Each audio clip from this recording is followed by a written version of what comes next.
fine. Whoop. Oh, look at this. There we go. We're here. We're here. We made it, folks. So, yeah, welcome to News Dive. My name is Kyle. My name is Carter. And we are here today to cover a variety of topics from local and national level politics to the pundit gossip and everyday nonsense. In addition to live streams, both KFTS and locally sourced do other forms of content, including event coverage, interviews, video essays, mini docs, and exposés. So if you want to see more from us, don't forget to subscribe and smash that like button right now. You can find all of our links in the description below. So today is Thursday. It's, May 14th. How are we doing today? Hanging in, man. We're hanging in. It's mid-month. Nice rainy day. Yes, indeed. Don't love that, but I'm living with it anyways. Chilly as hell for me. What the hell? Yeah. There's nothing I love more than turning my heat on in the middle of spring. I know, right? That's the best.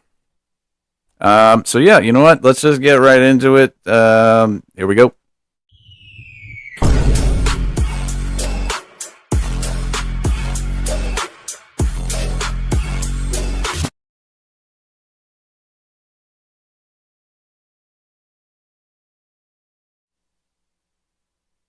All right. So yeah, don't forget to like, share, and subscribe. Do all that stuff.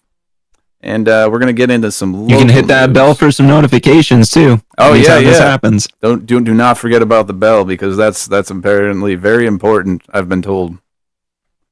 That's how you know. Exactly. All right, let's get into some of this. But I'm going to adjust this volume setting right quick. The fucking bumpy road that is New Hampshire politics. Yes, indeed. Dear Lord.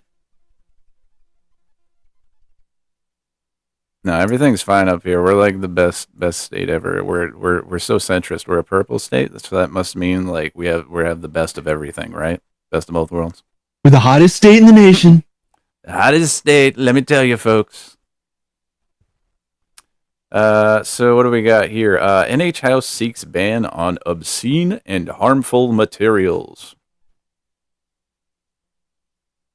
Man, I love in-depth NH, but damn, did they bury the lead on that one? Like they're not. That's kind of hiding the ball a little bit. The way I see it. Yeah, it's a book ban, folks. It's a book ban. Right. It's a book ban, it's an art ban, it's a music ban, it's like anything creative, anything that it furthers culture and makes our lives better. They're like, yeah, we can't be having that. We're right on track for I really hate doing making this reference, but like this is like you're getting into like Fahrenheit 451 or 1984 kind of territory with this bullshit. Like you can't fucking do this, guys. Yep, everything's 1984. Yep. So let's see what they have to say. Well, in the very first sentence, it says it's a book ban. It's like, Concord, the House Thursday passed yet another bill to ban books and other materials in public schools, as well as a bill mandating educators answer almost all parents' questions regarding their children. Which is like... And like, I appreciate that they get it out of the way in the first paragraph, but like, you guys can't say this stuff in the headline. Do you know how stupid Americans are? They don't fucking read anything other than the headlines. And like, that's such an unenticing headline to read that you're like, oh, okay, it's just some more news. And then you ignore it. And then you forget about it within 5 minutes, as opposed to like 55 minutes that you would with like a major national news story anyways, because everybody's drinking from the fucking fire hose all the goddamn time. Yeah, it's very easy to pass over stuff like this because you're just like, oh, whatever, like, who cares? Like, they're not just going to ban stuff that whatever shouldn't be in schools anyway, like just obscene materials. But like, what does that mean? Like, well, yeah, exactly. And people are going to read that and they're going to be like, oh, well, that sounds reasonable. That sounds like a good idea. You know, we shouldn't be showing obscene or harmful materials. Like, we shouldn't be having a pornography comic section in the middle of a high school library. And it's like, well, Yeah. dude, that's not, nobody's fucking doing that. What are you talking about? Like, this isn't like a fucking video rental store with the back room with the fucking binder Yeah, full of the fucking full bead of curtains, movie you titles know. that you flip through and you walk up to the counter Yeah, and say, yeah. "Oh, excuse me, I'd really like to rent that title." Like, Excuse me, sir, but where um, might I procure some pornographic materials? yeah. Right this way, sir, to the back room with the beaded curtain. I guess. It's all very Oh my sophisticated god, back in dude. the day. Yeah. Yeah, that's I hate to break it to you folks, but that's not how high school libraries work. Yeah, no. Just isn't. They don't have that stuff. And furthermore, if you're really like a free speech person, then you should have the understanding that if there's an idea that's oppositional to yours, if your idea is worth anything, then it should be able to stand up to any kind of counter. Right. But when you try to ban an idea from existing, um, all of that should be telling people is that it's like actually a threat. Um, like, look, as much as I fucking hate the Turner Diaries or whatever, like, I'm not calling for anybody to ban it. Like, I think it's good for you to fucking know your enemy, and if you want to learn about neo-Nazism in the United States, then that's a it's Right. kind of like the book. So I don't know. Yep. So I wonder if they get into any details on that. Supporters say the bill follows the long-standing guidance from the Miller test used to legally determine if material is obscene or harmful to minors. That's not that one guy that was like, "Well, I know it if I see it." That's not him, right? I hope not. I don't know. That's a good question. Who the hell is what is the Miller test? I should have looked this up. God damn it, I'm really curious now. Hold on.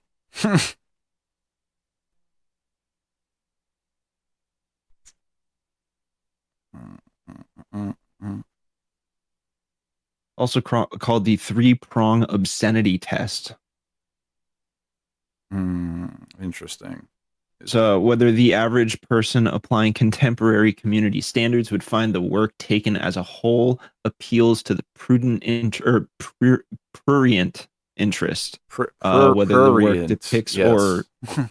prurient, yeah, What the whether the fuck? work depicts or describes in a patently offensive way sexual conduct or excretory functions specifically defined by applicable state law, or whether the work taken as a whole lacks serious literary, artistic, It's it, political, or scientific value. yeah, it's a Well, circular I mean, dude, definition. It's a chair is a chair is like that's is what they're saying. Like who knows like what it could be applied to so many different things. Like what does one find to be like offensive versus what somebody else finds to be offensive can be very two different things. right, right. Yeah, I don't know. It's just like This, it's just another like language and law type thing. It's so stupid. That's dumb. I mean, my problem is like with that is it's kind of like it doesn't really account for like people with like super weird fetishes. You know Right. what I mean? Like where you can be like Yeah, you can stuff have a that's total not. fetish over something that's like utterly innocuous. You know what Mhm. I mean? It's like what's that guy? Tingle, the guy that writes like Dude, there's like pornography about jet skis and or like shit. just You know what I'm talking ASMR type about? stuff. Like even like Well, yeah, that's literally another like decent example. You know what I mean? Like you people, dude, this is it is people consider 2026, farting bro. People get obscene. off on Like literally what are you everything. you gonna ban that too? Like Yeah, I don't like I what don't the know. I fuck, don't man? Like it what do you doesn't what is this? it just doesn't make sense to me. Yeah. So stupid. Let's move on from that. We got a lot to get to.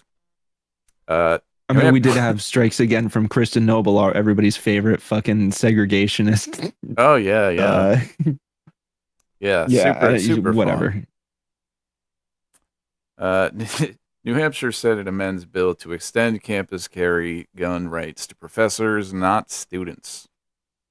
So I guess they're going to amend the bill where they wanted all the students to be able to have guns on campus to this, unless this is a separate bill that I'm Yeah, thinking great of. fucking like that's that's some serious like Young Americans for Liberty shit right there. That organization they're based out of Austin, Texas, but they're like they have chapters throughout the United States, and they're kind of like trying to be like the libertarian version of Turning Point, Oh, where interesting. like they have like big lobby money. They've got like tens of millions of dollars that they use to do what they're gonna do there. I think they're like a 501 uh C4. So the difference between a C3 and a C4 in terms of the nonprofit status is that 501c4s can actually engage in lobbying. Like Oh, they can interesting. legitimately spend money on lobbying as opposed to a 501c3, which is like forbidden from doing so, and you can lose your nonprofit status if you're a 501c3 and you do any kind of like political donations or anything like that. Yeah, which is But total bullshit 501c4s are anyway. They don't fucking actually enforce right. that. So like, and I don't think like people necessarily understand this fully, but like, so there's like the difference where like a 501c4 is kind of like the middle ground where like you can absolutely engage in Hmm. lobbying and you can absolutely like donate to campaigns, you can do whatever. um you're still subject to like uh 990 filings and stuff like that, so you have to tell people what you're doing, and then like the next step up is a PAC, which is Yeah. like with because the thing about a 501c4 is that you're not legally allowed to have like campaign donations and lobbying be the primary expenditure of the organization. It can be something you're allowed to do it, but it can't be like the main thing that you do, where like a PAC is literally like that's what the PAC is for, is about spending money on elections and Yeah. lobbying and stuff like Yeah. that. Political Action Committee. Right. But yeah, let's Anyways, that was a bit of a tangent, but no, that's all right. Let's see what's going on with this. But I understand that sometimes I want to protect our rights. I believe in that.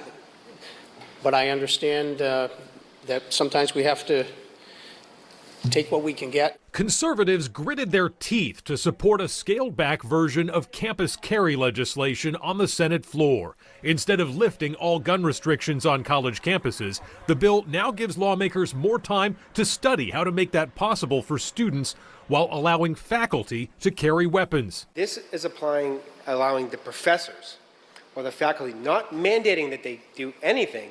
It just allows the option for if that adult who's there to teach a class or is there in their office is allowed to carry a firearm. Democrats oppose the bill, arguing it is Okay, that wasn't an argument though.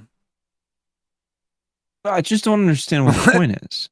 Literally, like Like what's the argument like here? yeah, it's just like, I mean, my question is like, what do you need it for, dude?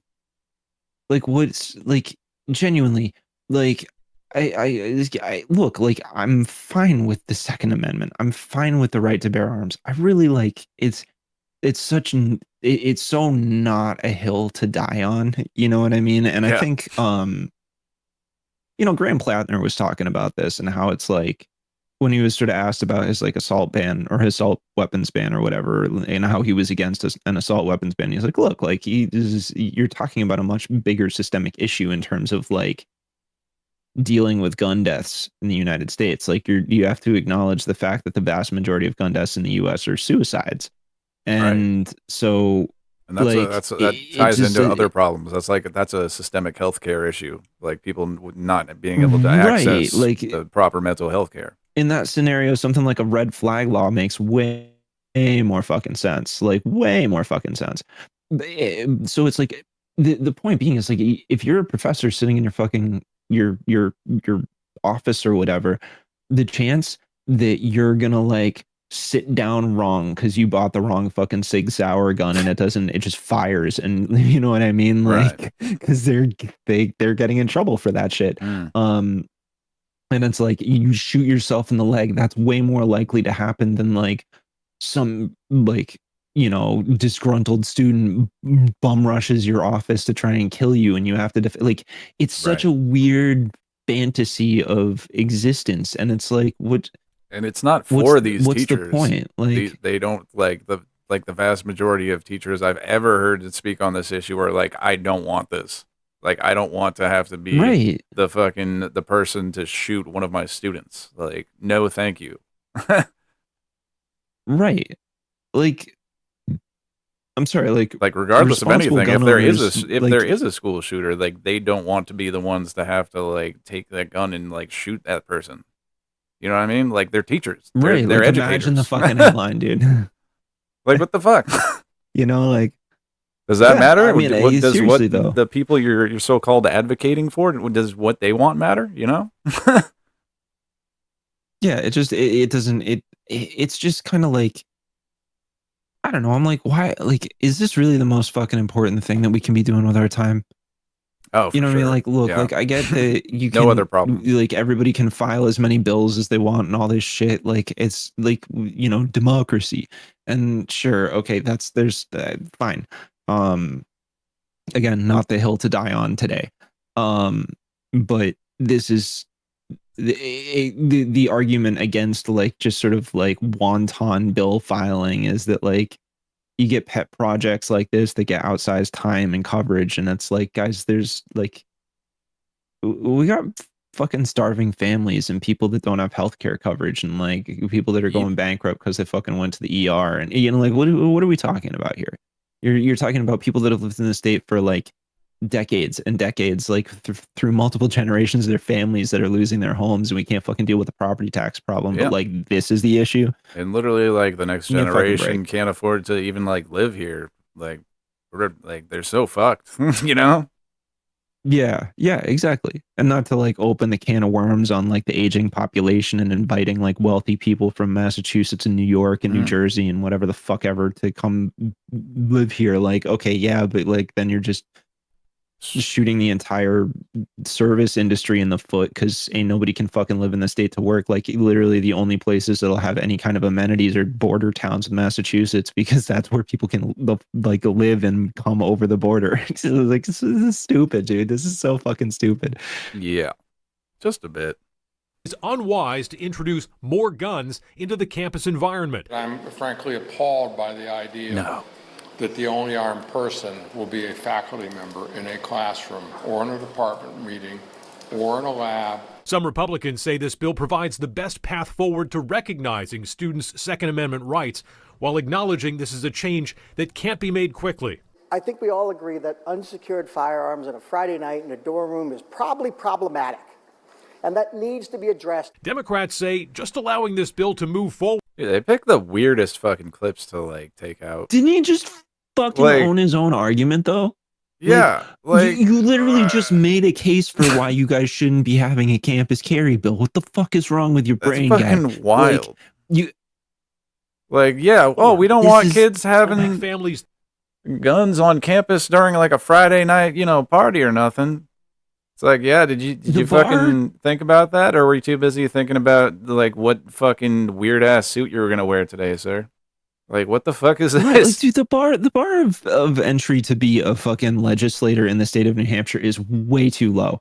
Like, I'm sorry, this is how you get just deep fried people.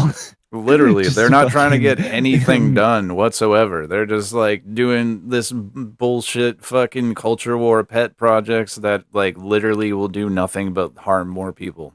Like, what good is this doing to people? Like, they're being more free because you're being like, hey, teachers, you want some guns? And they're like, no. They're like, well, we're gonna get them for you. Don't worry, you're gonna be allowed to if you want them.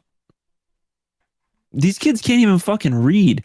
Never mind, like, seriously, the literacy rates are so fucking bad in this country, and you got people that are going into college, like that kid who was on graduating. I can't remember the college he was graduating for. Then they put him on the fucking Megatron, and he's like wicked stoked scrolling through his ChatGPT chats that he used to write his fucking his thesis or whatever. Kid gets his fucking shit revoked. It's like, dude, the students can't even fucking comprehend their own shit. And a huge shout out to Sam Altman. Make sure they have guns. I want to say thank you for giving me all the tools I needed to succeed. Shout out Sam Altman. Yep. Shout out Grok, bro. You know. Yeah. Uh, Yeah, Grok wrote my fucking my dissertation for me. Fuck. it's very schizophrenic and slightly racist, but it's there. The work has been Yeah. put in. Self-identified Mecha Hitler. Yeah. Jesus Christ. This country's fucked. Jesus. Do we want to finish the rest of it? This is like another 20 seconds. Yeah, let it ride. Let's that see where needs these to be fucking addressed. morons go. Democrats say just allowing this bill to move forward will make families think twice before sending their kids to schools like UNH. It's a slow motion enrollment crisis. This bill still faces more negotiation between the House and Senate, but Republicans are confident they have the momentum and that campus carry will pass in the future. The policy contemplated by this bill will eventually become law. In Concord, Adam Sexton, WMUR News 9. Man, that's a fucking terrible presentation. Terrible. What fucking crystal ball does that guy have that he's able to say that? I want to know where everybody's getting this like idea that they know what's gonna fucking happen in the future. Like everybody's just so like prescriptive as if it's just like a foregone Like, oh conclusion yeah, this that, like, will literally happen. anything is gonna happen. Like, I'm sorry. By what rationale are you able to determine that? You like what What do you know think? You're that some I kind of don't? Is there Jedi some waving fucking- your hand around like that? You got fucking Polymarket bids out on this right now? Yeah. Like, is Yeah, there- for sure.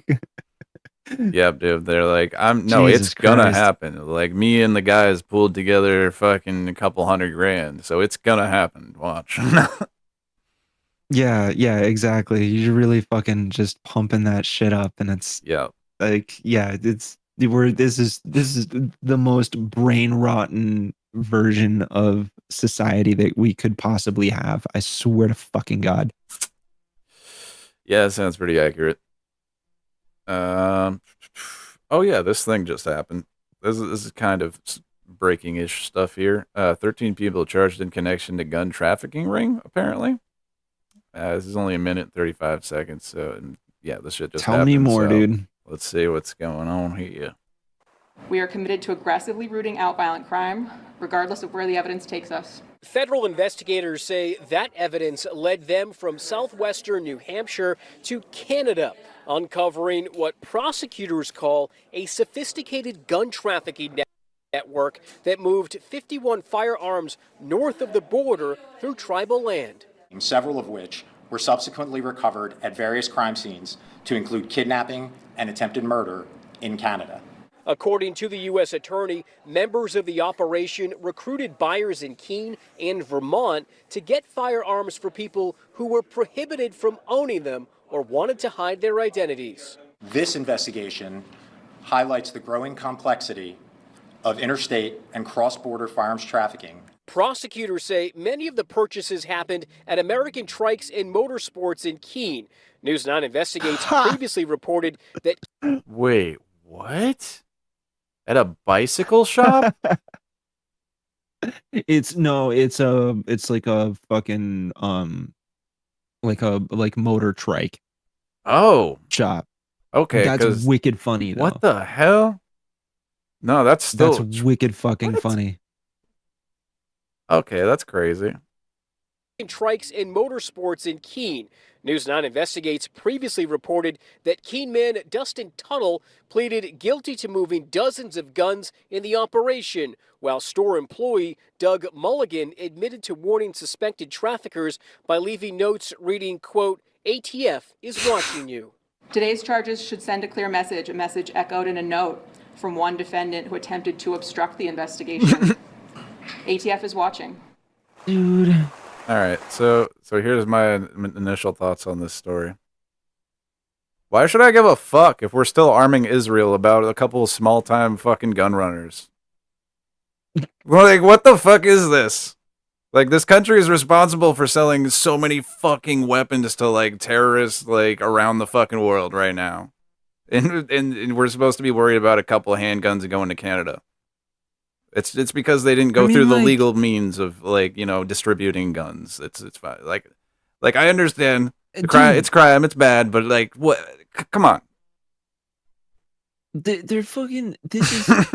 It's just kind of like obvious that there would be gun running happening in New Hampshire because of how just like insanely pro-gun as a state we are. Like, yeah, no shit, Sherlock. Of course it's going on in New Hampshire. This isn't surprising. Like, we what are you brag about talking about. Of course people are fucking running guns. we brag about my subverting problem- like taxes by being like, come to tax-free New Hampshire. Come to tax-free New Hampshire. Don't Yeah. pay your sales tax. Come here. It's like liquor stores on the Right. border. Come on over.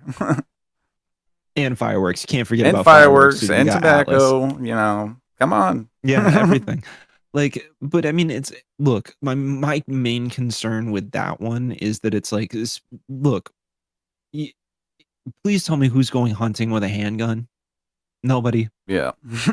Like, I know. I'm sorry for the rhetorical question, but like, no one is gonna go fucking hunting with a handgun. That's not what they're for. Handguns are literally made to kill other people. That's the whole point of them. So like, yeah, if there's gonna be gun trafficking, it kind of makes the most sense for handguns to be the primary thing that get trafficked. Like, Yeah. you know, like that's the most reasonable thing to like, that's like the easiest entry point into like illegal gun running, you know, is handguns. Like, it makes perfect sense. So not really shocked there. You know, like, I think that the handgun proliferation is maybe a problem, you know what I mean? Like, Right. Again, I'm like, dude, like I said, I'm not an anti-2A person. Like, I think generally speaking, like, it's like I've known a bunch of hunters in my day. Most of them have bolt action rifles. I've seen, you know, an AR-15 or two. It's fine. You know what I mean? Like, semis, like, you have to set up for that. You know what I mean? Like, it's not like if you're talking about like the hip fire type of deal where it's like you actually have to like, there's a thing that you have to do in order, like physically, in order to make the thing operate, and it's kind of like you have to stand in a certain position and all this, like, makes, you know, the argument against the semi-automatic rifle is a little bit like tougher to make than like a fully automatic rifle, which is like kind of hard to come by anyways. Well, yeah, because all guns are semi-automatic. Like, that doesn't, like, you know what I mean? For the That most doesn't. part. That's what they like. A lot of news stations will be like, "Whoa, they had a fully like semi-automatic like weapon," and it's just like, "Oh, you mean a gun that fires after you shoot it once and you can shoot again?" Like, what do you mean? Like, yeah, Right. that's Right. and it makes Right. like a lot Yeah, of gun exactly. people not take like news stories seriously about guns as well. Right, because the literacy on guns is so fucking terrible in the first place. So like, gun enthusiasts are like always just people leave it wide open, and it's like, if you're gonna talk about guns, you should probably like make sure you fucking understand what guns do and how they operate before you make the case. It's not like everybody's running around with a fucking M4A1 carbine. You know what I'm saying? Like, The man was it's just not located real. with a revolver with a full clip. Like, it's like, what? Yeah, because revolvers don't even use fucking clips. Like, give me a break. Like, you know, like a fucking a revolver literally requires you to hand load each round into the fucking chambers one by one. Like, you don't have a clip. Like, it's not a Glock. You know what I'm saying? Like, it's just stupid. It's so dumb. Oh. Anyway, yeah, gun running bad. International gun running also bad. Just so we're clear. Right. Right. So this is an article out from NHPR by Josh Rogers. I'm out here with people, quote, tensions on display as NH Democrats look towards 2026. So it's pretty much a nothing headline, but, you know, like, what does this mean? What does this say? I'm out here with people. Yes, Josh, we know. Like, I'm out here. That's literally your job. We out here. We see you out with people all the time, dude. Like, I mean, unless he's quoting somebody, I think it's probably in I'm there, pretty sure that's a like, quote from like Sarah Chudzinski or Carly Berriant or Karishma Manzoor, the people that are like the main focuses here. I see. Where I think, but it's like, but it's not obvious in that. Like, I'm so disappointed by like the craftsmanship of headlines Like I guess that's the fucking theme for this episode is that people Yeah. don't know how to write headlines anymore to a point where people can't fucking understand what's in the text. Literally, like And what is this? it's not baity enough to get people to read the article. Like, and Yeah, I that's don't even another know thing. that like Like I don't even know that Josh is the one that came up with that headline. It could have been somebody else. yeah, But it's like, I guys, just think it's a little have you been on silly. YouTube? Like, have you seen the way clickbait titles work? Mhm. Do you understand the meta now? Like, I this mean, is where we're at, and you even if either it's like accept that or like even if it's not clickbaity, like put something that clearly explains what the article is about in the title. Like at least, just like write a at the sentence, be very like, least. this is a thing that happened. Read more here. Like, fuck, dude. Like, doesn't even have to be Yeah, like like I don't know. exposed or fucking this person was fucking destroyed by this person. I mean, like it doesn't have to be that clickbaity. You can just tell us what's in the article. Like read some more about It could this. be something like you could be it could be something like challenger candidates to Democratic institutions voice their concerns ahead of upcoming primary. Like, great. You know what I mean? Like that gives you way more information about what's in this article than anything else. Yeah, so let's get into this. Democrats have won the last dozen congressional races in New Hampshire, and party leaders say they're bent on ensuring that trend continues in 2026. But this year, a range of Democratic candidates seeking to represent New Hampshire and Washington are running not just to beat Republicans, they're also running against the very approach that succeeded for their party here for decades: moderate politics carried out by people who have made politics their career. So we're into Oh, that. that was successful. Yeah. Oh, yeah. That was That's I'm sorry, run that back for me. That was successful yeah. It's because it's been so the fucking very successful very for approach. in on the state level. Like, or are we only talking about the national space? Like, It looks all like that, they're like, only I'm talking sorry. about Washington here. Yeah, okay. So, problem with that, there's like this weird misunderstanding about like New Hampshire voters that somehow they're like very like like split ticket voters, you know what I mean? Like, and Yeah. I'm not saying that those voters don't exist, right? There's plenty of voters like that do exist. Um, but it- there's there when you make something be broad, like the congressional districts or the Senate, which is like the whole state, what that does is it shows you just how much of the state is actually like still like liberal to left leaning despite the like out of hand gerrymandering that the state Senate and state House are subject to. Right? Like, dude, Mm. the New Hampshire Senate map is fucking insane.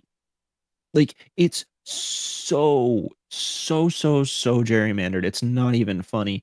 And like it's maddening because like y- it gives the illusion that like we feel or think a certain way in the state in this like very ubiquitous way, but it's like it's so much more granular than that in terms of the way that the districts themselves are drawn. So like all that those statewide races do is capture like the broad assessment of like generally like how actually left leaning a lot of voters in New Hampshire are. The problem is that like they don't get offered Mm. anything better.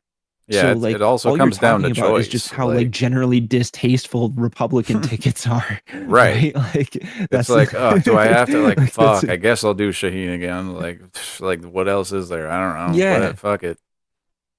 It's like Yeah. Yeah, it's just I pretty just much don't lack buy of it. Like options, somebody's like and I don't think that people will say this stuff. I like just don't see yeah. you have to show me the Well, research, show me the not fucking data, and don't show me another goddamn St. Anselm mm, poll because those questions are fucking fried. well And not the amount of people that don't even respond to their request to fucking participate in the surveys, like, dude, it's just like they'll talk about it and they'll say like, oh well, these polls state this, and I'm like, oh, do you ask everybody in the state? yeah, right. No. Like well, like Then what are we talking about here? You know what the best poll is? A fucking election. right. Like, Yeah. and it would be an even better poll if you actually made election days holidays so that people Mm-hmm. that are working could be dismissed from work so they could actually make sure that they get out to fucking vote so that they're even aware that there's a vote happening. Like, what are we talking about? Yeah. This is insane. Like, there's so much information that just doesn't get fucking discussed at all. So many very, very important variables in the process. So it's just, this is you're burying and ignoring like not so only much that, information that's incredibly pertinent. but like so they like let's grant them the premise. Like, this stuff has worked in the past. Like, all right, does that mean it's gonna work forever? Like, do you think you can just keep on chugging along doing the same thing after fucking like the Trump admin came in here and like fucking upturned everything? Do you think like politics are just going to continue as normal? Like we're not part of the nation or something. We're just a separate state, and our state elections have nothing to do with like the national like politics at large. Like it's Did we fucking forget that Bernie Sanders won the state in 2016? Like, right. what is happening? Like, It's about options, and like people want the more progressive candidates, like, and like we've just haven't fucking had them here yet, and like now that we're getting some, the establishment people are freaking out. They're like, you can't do that. Like, what do you mean? Like, you have to like vote with us on the stuff that we want. Like, right, and you know what? To give Josh credit here, right? Because I'll rag on them a decent amount. To give Josh credit here, he actually gives some fucking serious airtime to Karishma. yeah, Like, let's check out the rest like of this serious shit. airtime, which was a little bit surprising. All right, so that dynamic was perhaps nowhere on clearer display than outside the New Hampshire Democratic Party's annual McIntyre Shaheen fundraiser last month. Oh yeah. I remember I saw a video of her outside of that with the banner. That was pretty awesome. When attendees, She's great. Yeah, for sure. No, Karishma Man's there for Senate. Do that, everyone, right now. Endorsed. Yeah, we support her, like, hands 100. down. Like, that's not really a question. Like, there's parts of Jared Sullivan's platform that I like, but then other things that I think he's just incredibly squishy on. And yeah, I just also don't see him having like enough game right now to be pushing for that. I think he could next cycle, but like he needs to probably workshop a couple things before he can really get out there. But Karishma's like knows how to like she knows how to do the messaging 100%, and she's pulling good people in to work on her team. She's doing the right stuff. She does understand like what needs to be done. I think she's trying to pull like on sort of like the broader national movement more. I know that she's participated in like calls that would support like progressive candidates on a national scale. Like her and Heath both appeared with Shoykot Chakrabarti for I can't remember the name of the organization right now. But yeah, they did a stream at one point. Progressive awesome. Voice, I think, is what it's called. They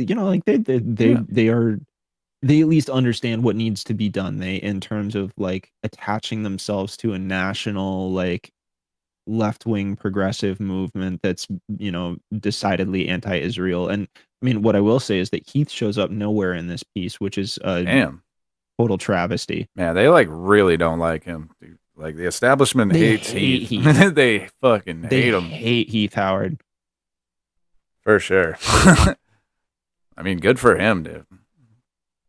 No, I look, dude. If I lived in CD1, that guy would have my vote hands down, and I am happy to tell people that if you live in CD1, that's your top choice. Yeah, yeah. Carly Barrion's a great choice too. I think she's my number 2. I think in that race, and then I don't really know that I would support anybody else. It's just Christian Roosh is fucking awful. Just like yeah, because it's a great fucking idea to send a photo of Nazis that was in color that you then put a black and white filter on, then ship it out in an email to fucking Jewish constituents on a Jewish holiday. That was a really fucking smart move, buddy. Yeah, fucking insane. Dude, he that is a real thing that Christian Arusha did. Oh There was my another one that he God. sent out. It was an email blast that was like, I saw your name in the Epstein files. That was the headline, the title of the email that he sent out to people. He's like, I bet that got your heart racing or something like that in the fucking text. And it was like, Jesus dude, Christ. this is such an idiotic way to campaign. Like, that's so stupid. Never mind the fact that you're taking like you have like holding stock in Airbnb, which is contributing immensely to the housing crisis in the state because people that have property that they could be renting out are choosing to do Airbnb instead because they can make more fucking money off of it. And like, give me a fucking break, dude. Don't adopt progressive optics if you can't fucking carry the water correctly. Like it's insane. You have fucking international human rights lawyer that can't say what's happening in Israel is a genocide despite a significant number of his peers calling it exactly that. What are we talking about, dude? Yeah, for real. Digital Matt, have you seen Andrew Valinsky Substack from yesterday? What was that? I don't know. What was in it? I did not see that. Did you happen to? I know that Andrew has been going after Heath, which is hilarious because I just had Andrew on to talk about the 3-3 tax plan. And this, I want people to fucking understand that, like, I can agree with somebody on one thing and fucking vehemently disagree with them on another. Like, I think Andrew's position on support for Arusha is ridiculous. It's absurd. But Christian Arusha has a lot of ties to those sort of like insider progressive old guy figures like Steve Marchand or Andrew Valinsky, right? Like Christian's, I think Christian's the only CD1 candidate that's appeared on Steve Marchand's podcast twice. You know what I mean? Like, you tell me that's not favoritism a little bit, you know what I'm saying? Yeah. So he compares Heath to Corcoran or Deschonner. Like, what? Dude.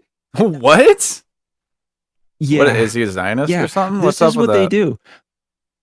This is what they do. This is what they do. And like, I think this is like where like I really need people to like fucking lock in a little bit, that we need to understand that there is a serious divide within like the bubble of progressive politics in the state, and a lot of that gets very, very high school drama-y, which is super fucking annoying. Super duper fucking annoying because it's like placing like personal favoritism and like whether or not you were like my friend on a certain day or not over like whether you know like there's earnest disagreements about stuff sometimes where I think like, you know, when everybody was like super fucking pissed off at Jonah Wheeler, rightly so, for endorsing anti-trans legislation, which was like fucking unhinged. Absolutely fucking grotesque. Can't stand it. I called the guy a useful idiot in front of like a crowd of people, and it got written about in the fucking New York Sun and Breitbart and shit. This was like this was while I was on hiatus from the channel, so I wasn't really doing like the whole like I'm gonna bite my tongue and be a journalist here thing. That was just like a fucking angry citizen in town. But yeah, like there's earnest disagreements to be made. But if you don't understand that this is fucking horse trading and like you're dealing with snakes, like I literally said this to Jonah's face at one point. I was like, I don't trust a politician as far as I can throw them, and I do mean any politician. You know, like I'm sorry, like you guys are all like very like it takes a certain amount of like egotistical inclinations to want to get into politics. Well, some of those instances are better than others, but like as well as like, is it so annoying? Things like the speech patterns of politicians. You're always trying to get back to your talking points. Like, so it's also another like thing that you have to deal with when, you know, talking to them, because like, right, you know. Yeah, it's just like I really need people to understand like you got to examine this shit a little bit more. You know, like I don't want them to get all fucking pissed off at me, but like I think the House Progressive Caucus has made some serious fumbles lately. Yeah. Like they've taken pro-war stances on things weirdly. they chose to endorse Christian Arusha, which I think was ridiculous. And from what I understood, the process by which they did that candidate endorsement was a little bit fried and somewhat confusing, even for people that were like involved in organizing it. So like, yeah, maybe you guys should get your shit together a little bit more. That would be my suggestion to the House Progressive Caucus. Otherwise, like, you're going to find that people that you detest are going to come in and take positions, and then you're going to have another Gracie Gatto, or you're going to have another Ellen Reed, or you're going to have another Jonah Wheeler, or you're going to have another Heath Howard. Mind you, they don't even necessarily agree with each other. Like, these people that they fucking try to tie to each other, like, they have fundamental disagreements with each other constantly, and will work with each other when it makes sense to work with each other. But like, make no mistake, they're not in some sort of weird cabal. So it's just like, they don't let people confuse you about allegiances that don't exist. And then conversely, don't let people try to extinguish the validity of allegiances that do exist. Like, have some fucking self-awareness when you're reading into this shit. Yeah, true. Back in yeah, let me just read a little bit more of this, and then That was we'll a get rough to tangent. I'm sorry. Yeah. we'll get on to the next thing. No, you're good. It's all going to come back to everything you were talking about anyway. So when attendees arrived at the event, Karishma Manzar was hard to miss. The U.S. Senate hopeful and first-time candidate stood at the main entrance with a large banner proclaiming that she rejects pro-Israel PAC money and the moral compromises she says that requires. Well, yeah, that is accurate. I am not allowed to put the sign inside because the keynote speaker, Hillary Clinton, gets money from AIPAC. Chris Pappas gets money from AIPAC. Maggie Goodlander gets money from AIPAC. And also, I got to point out that Maggie Goodlander was trying to take credit for the Merrimack facility not being built there. Like, she was nowhere to be seen. She was not there. Like protesting or anything, or like doing like what? Anyway, that's an aside. Oh, really? Yeah, that's cute. It was WMUR. She's like, you know who's responsible for that? Like, the people of fucking Merrimack. Yeah. Like, the people of Merrimack are the ones that are responsible for that not fucking happening. The amount of people that showed up that were like, do not fucking put this goddamn facility in our town. Ain't none of us want it. And then the fucking government was like, oh wow, this is incredibly popular. If we do this, we're really like shooting ourselves in the foot for the next election. We probably shouldn't do that. Like, that was not a, like, no. Yeah. Don't. Yeah, maybe don't fucking tweet at me. Don't like. But yeah, Maggie Hassan, Jean Shaheen, they all get money from AIPAC. Manzar said, running through a list of the most successful state Democrats of the past decade. I love how that's framed. She said, running through the list of the most successful Democrats of the past decade. Like, what the fuck, dude? If we want to reclaim our... Like, just because they've been elected doesn't mean they're doing a good job. I'm sorry. Just got to interject that again. If we want to reclaim our power, we need to reject these corrupt organizations. Manzar, a 52-year-old who holds a PhD in biochemistry and biology, says peace activism got her into politics. And though she's cast ballots and knocked on doors for New Hampshire Democrats in the past, she says it's high time voters recognize the politics that they practice, moderate, incremental, and donor-friendly, isn't working for New Hampshire anymore.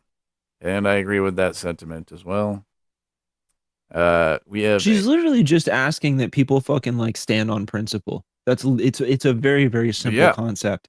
Is like, hey, like, if you believe in these conventions, maybe you shouldn't take money from a lobbying organization that doesn't have to file as a lobbying organization for a country that we send incredible amounts of aid to, by which I mean military aid, so that they don't have to spend that money, so that they get to have things like free healthcare while they murder children in Gaza and families and children in the West Bank and steal their land and rape and torture them in prisons.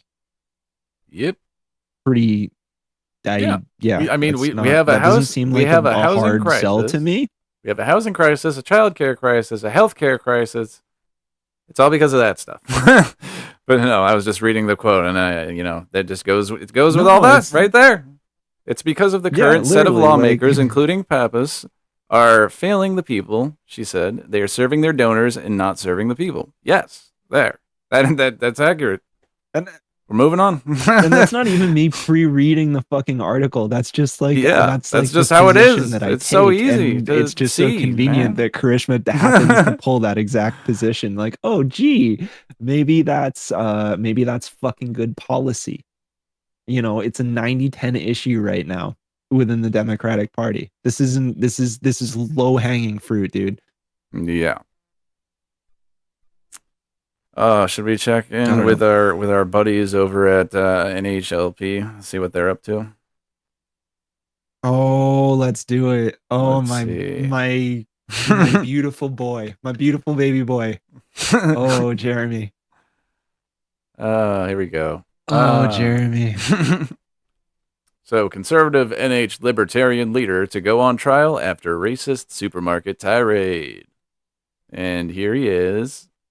That's Jeremy Kaufman, New Hampshire Libertarian Party chair. There's our governor. There's the NHGOP House Majority Leader, Jason Bourne. Very nice. Or Jason Osborne. I said Jason Bourne. Yo, that's Matt Damon right there. Can't you see the fucking resemblance? My mind just skipped right over the Oz, Dude. and I'm like, Jason Bourne. Oh my god. We need that fucking the Moby sting. Yes. Where's the fuck? We need that fucking on the soundboard. I need dude. like What a the record fuck? scratch, like hold up. Go full majority report on it. Yes. Fuck. You know what? I have some stuff. I'm just opening. Oh, no, not over here. Not over here. Stupid fucking primary monitor bullshit. Yeah. Yeah. Mm-hmm. Anyway, let's see what happened here. Yeah. Go with it. A new report from In-Depth New Hampshire reveals Jeremy Kaufman, chair of the New Hampshire Libertarian Party and highly visible NHGOP ally and thought leader, faces up to a year in prison following an altercation in the parking lot of the Manchester Market Basket on Elm Street. And that's a little copy of the arrest record, it looks like. Very nice. Market Basket. On April 4th. Like, damn. That's like a weird picture. I'm fucking dead, man. That's What does Market love Basket these do? little like slideshows that Granite Post does, because sometimes I they just honestly like do. Love absolutely 'em. gut me. Like they're so funny, dude. Oh god. Colin, I hope you're listening to this. Holy shit, that's so funny. Mm-hmm. So on April 4th, Manchester police were called to the store parking lot around 2 p.m. to respond to reports that a man, later identified as Kaufman, 41, hit another car, tried to fight several people, and yelled at people inside the store. Damn. Oh, hey, stop dinging. All right, we're going to stop that. Oh, there we go. Testing. I will eat your ass. It works. All right. You think that's what this guy yelled as he was trying to fight people?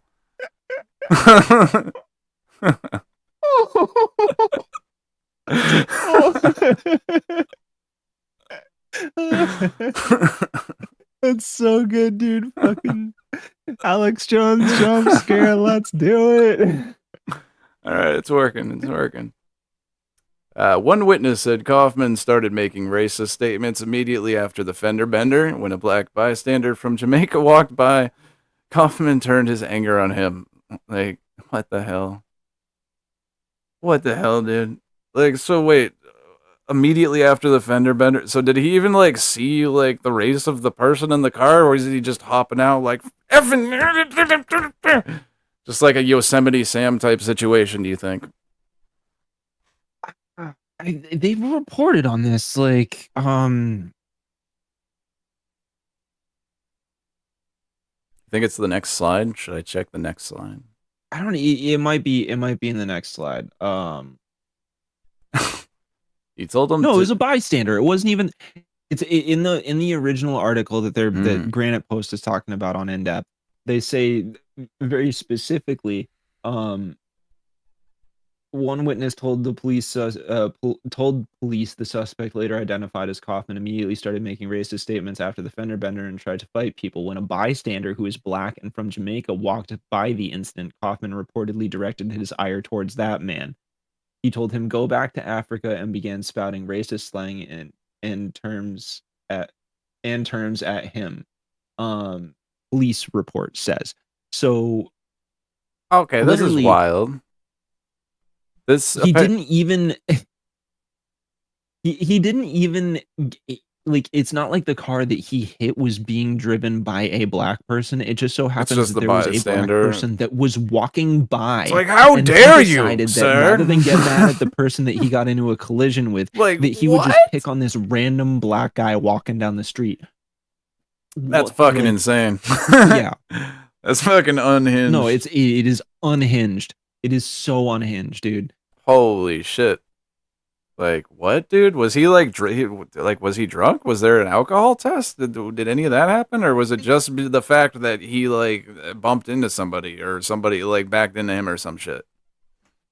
Like, these are the questions like, we need to know. I've seen him be redder than a tomato in some of the fucking, like, podcast shit that he does.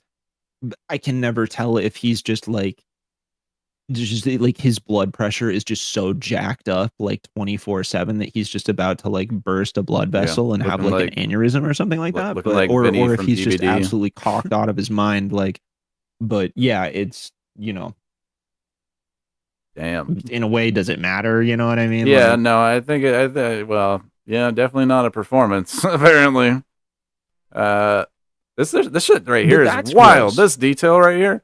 Kaufman reportedly continued to screaming racist insults at people in the parking lot, according to police. Kaufman's sons, who are still children, then pulled their father away and took him inside the store, witnesses said.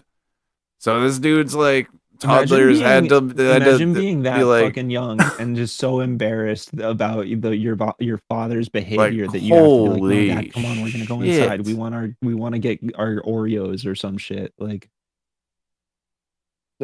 that is crazy. When officers tried to detain Kaufman inside, he refused to give his name and tried to pull away. The DCYF was called.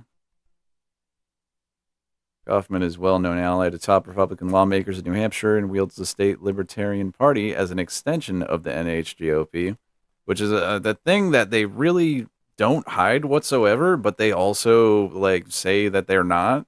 Kind of, you know what I mean? It's like, well, we're not libertarian. Kaufman, not this person specifically. I mean, like the relation National Convention to run to like dissolve the Libertarian party. Like he is a pretty staunch. Yeah, he's a really staunch advocate for basically that like the Libertarian Party does nothing for libertarians because they don't win. They suck, which is just objectively the case. Yeah. They're terrible at running candidates. They can't win for shit. And so their strategy in New Hampshire has been, well, like, because of economic policy, we're going to run with the Republicans. And then that draws in like sort of like anarcho-capitalist, read fascist.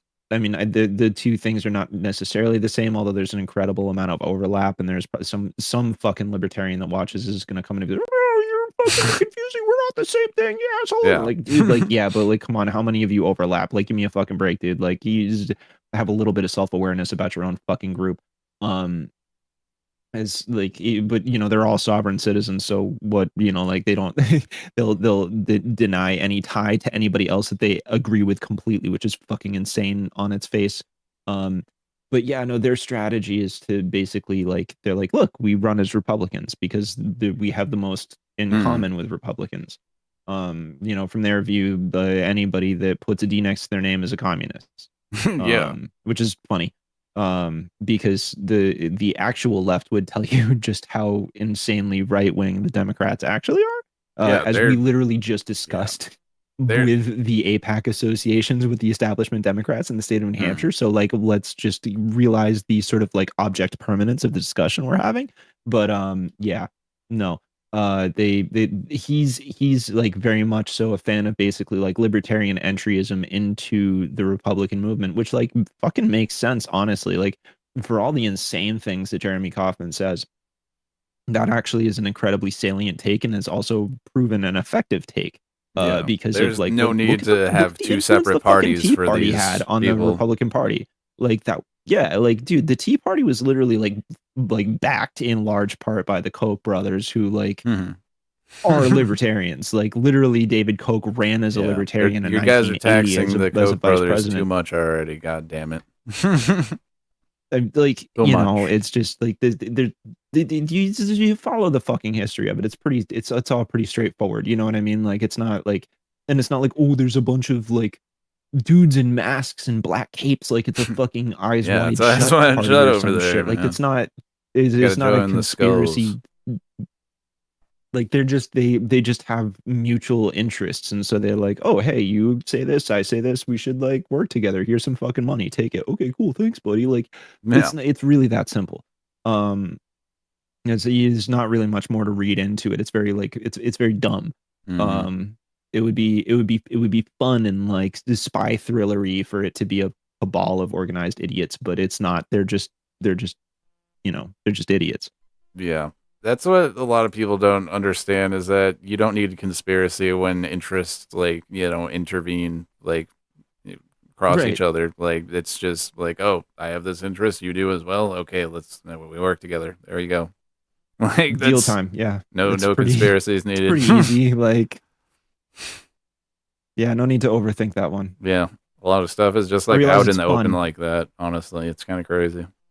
Right. Dude, I do understand how fucking absurdly entertaining conspiracy theories are. Like, I get it. I get why it's like, oh, it makes you feel like you're in a fucking, you know, political thriller or some shit. Right. Like, At all least of a sudden stick you to the can fun like ones, like the Area Hollywoodify your 51. life, but it doesn't. It's much more boring than that.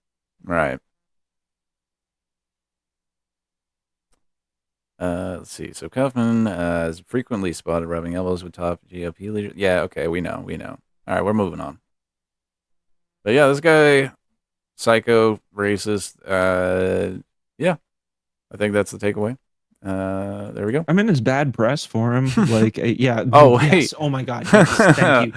Thank you. Hold This is on. no. So they said he's refusing to give his name or whatever. Let's watch this shit. Yeah. Forgot we had this piece here. What crime are you investigating? Like, excuse me, I don't think you guys understand. He has the right to travel. He has the right to free travel as a sovereign citizen. I love the title of the video. Jarmy is a sovereign citizen.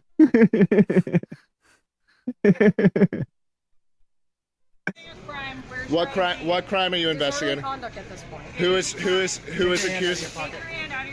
My hand is not in my pocket. I have an ID. One more second to give you the ID, or you're going to be under arrest. Okay? I will be under arrest for what? I will obey all lawful orders. ID. One last chance. Okay, what is the lawful order that you're making? Give me your ID. I'm investigating a crime. Okay, what is the? Give me your ID. How am I supposed to simultaneously give you my ID and not put my hand in my pocket? What crime are you investigating? Oh my well, God. he seemed calm enough in this video. This is him holding the camera? Yeah, he's the one who's filming. So I mean, he's being a little like surly with him. Yeah, but, like it doesn't sound like he's freaking out, like having and get your ID out if you weren't fucking standing there filming them. You know what I mean? Like you do realize, Jeremy, that you have one hand tied up recording the event. Rather than dealing with the fact that you've got 5 fucking cops standing in front of you saying like, we need you to comply or you're under arrest. You're like, you know what I'm going to do is I'm going to burn one of my hands so that I can film right now. Yeah. Because I just was screaming racist epithets at a random man on the street. Like, dude. So good. Yeah, good stuff. Oh, there's one more thing I needed to point out. In a contrast to the other headline here. I just wanted to pop this headline up. State Libertarian Party Right. leader charged for disorderly conduct after fender bender. That's just another example. Like burying the lead. Right. That's it. Right. It's very like I don't understand why NHPR does this. Like I really don't. Like I want so badly for them to just like And I love be the picture they real. chose to go as well. Right. He looks like fucking like a like if Bob Ross got a perm He's a and nice, lost his presentable afro. gentleman. Okay. He Look does at look this drunk guy. as shit in this photo, though. He's Yeah. like either He that wouldn't or he hurt has nobody. Cushing's disease. Like I don't know. Like, but fuck, man. Yeah. No Yeah, that's shade to wild. people with Cushing's. I'm sorry if you feel offended by what I just said. Like for real, like You there's nothing fucking wrong with you. ableist. Like God damn I'm it. sorry that you are dealing with that serious illness, but like, dude, like bro needs to take some blood pressure medication. Yep. And maybe lay off the Clearly. sauce. Lay off the racism a little, perhaps. All that hate in there is making you. It's coming out through your fucking blood vessels, bro. Yeah, dude, he's a broken human being, but it's okay, dude. I just, I don't really have words for what that I feel like sharing with my mouth about that man. It's fine, Yep.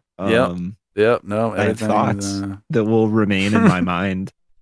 But no, it is. If it's as long as it stays comedic, then I guess we can all chuckle at it. But the moment it becomes actionable, it's not great. And we have at least one friend that's received threats for just talking about this, so that's cool. Yeah. Well, by cool, I mean not cool at all. Yeah. Just so that people don't think that I'm like a fucking asshole. Like this, like yeah, threatening people because they're like, I don't like this guy and he's kind of like embarrassing is pretty smooth brain.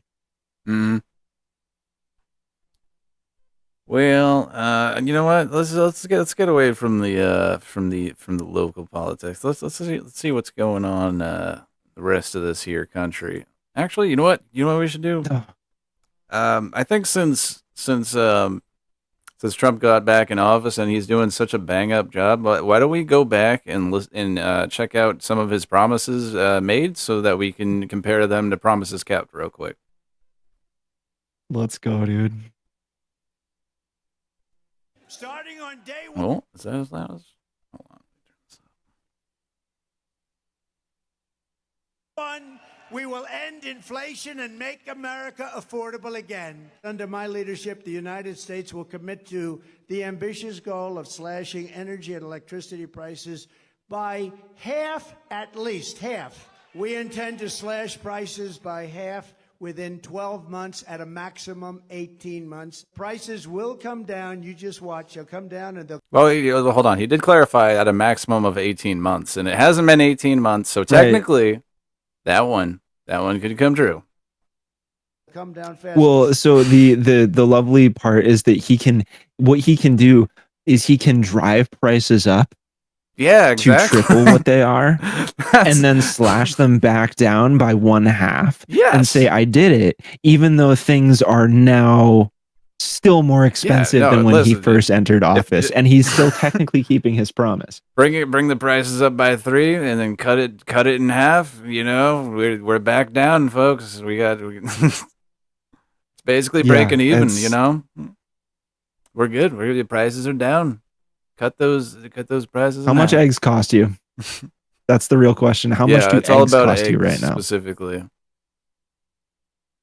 it's all about one specific product that they can like subsidize real quick. Well, no one's looking, you know. Granted, I do give a shit about the price of eggs because I eat 3 every morning. So like, it's not like that particular good matters to me. But like, you know what? Like every other fucking grocery is absurdly expensive right now. Fuck off, dude. Fuck off. Starting the day I take the oath of office, I will rapidly drive prices down and we will make America affordable again. We're going to make it affordable again. We're going to get your energy. I think he forgot that he even said this shit because, like, remember, he was at like some dinner thing, like, or some fucking press conference, like maybe a week ago, and he's like making fun of people, being like, affordability, that's what they all say. It's all a bunch of bullshit, folks. It's like, bro, you were the one that was talking about the brain this. of a gnat, dude. Like, I'm sorry. Like, it's just like that shit is Swiss cheese. Like, I don't.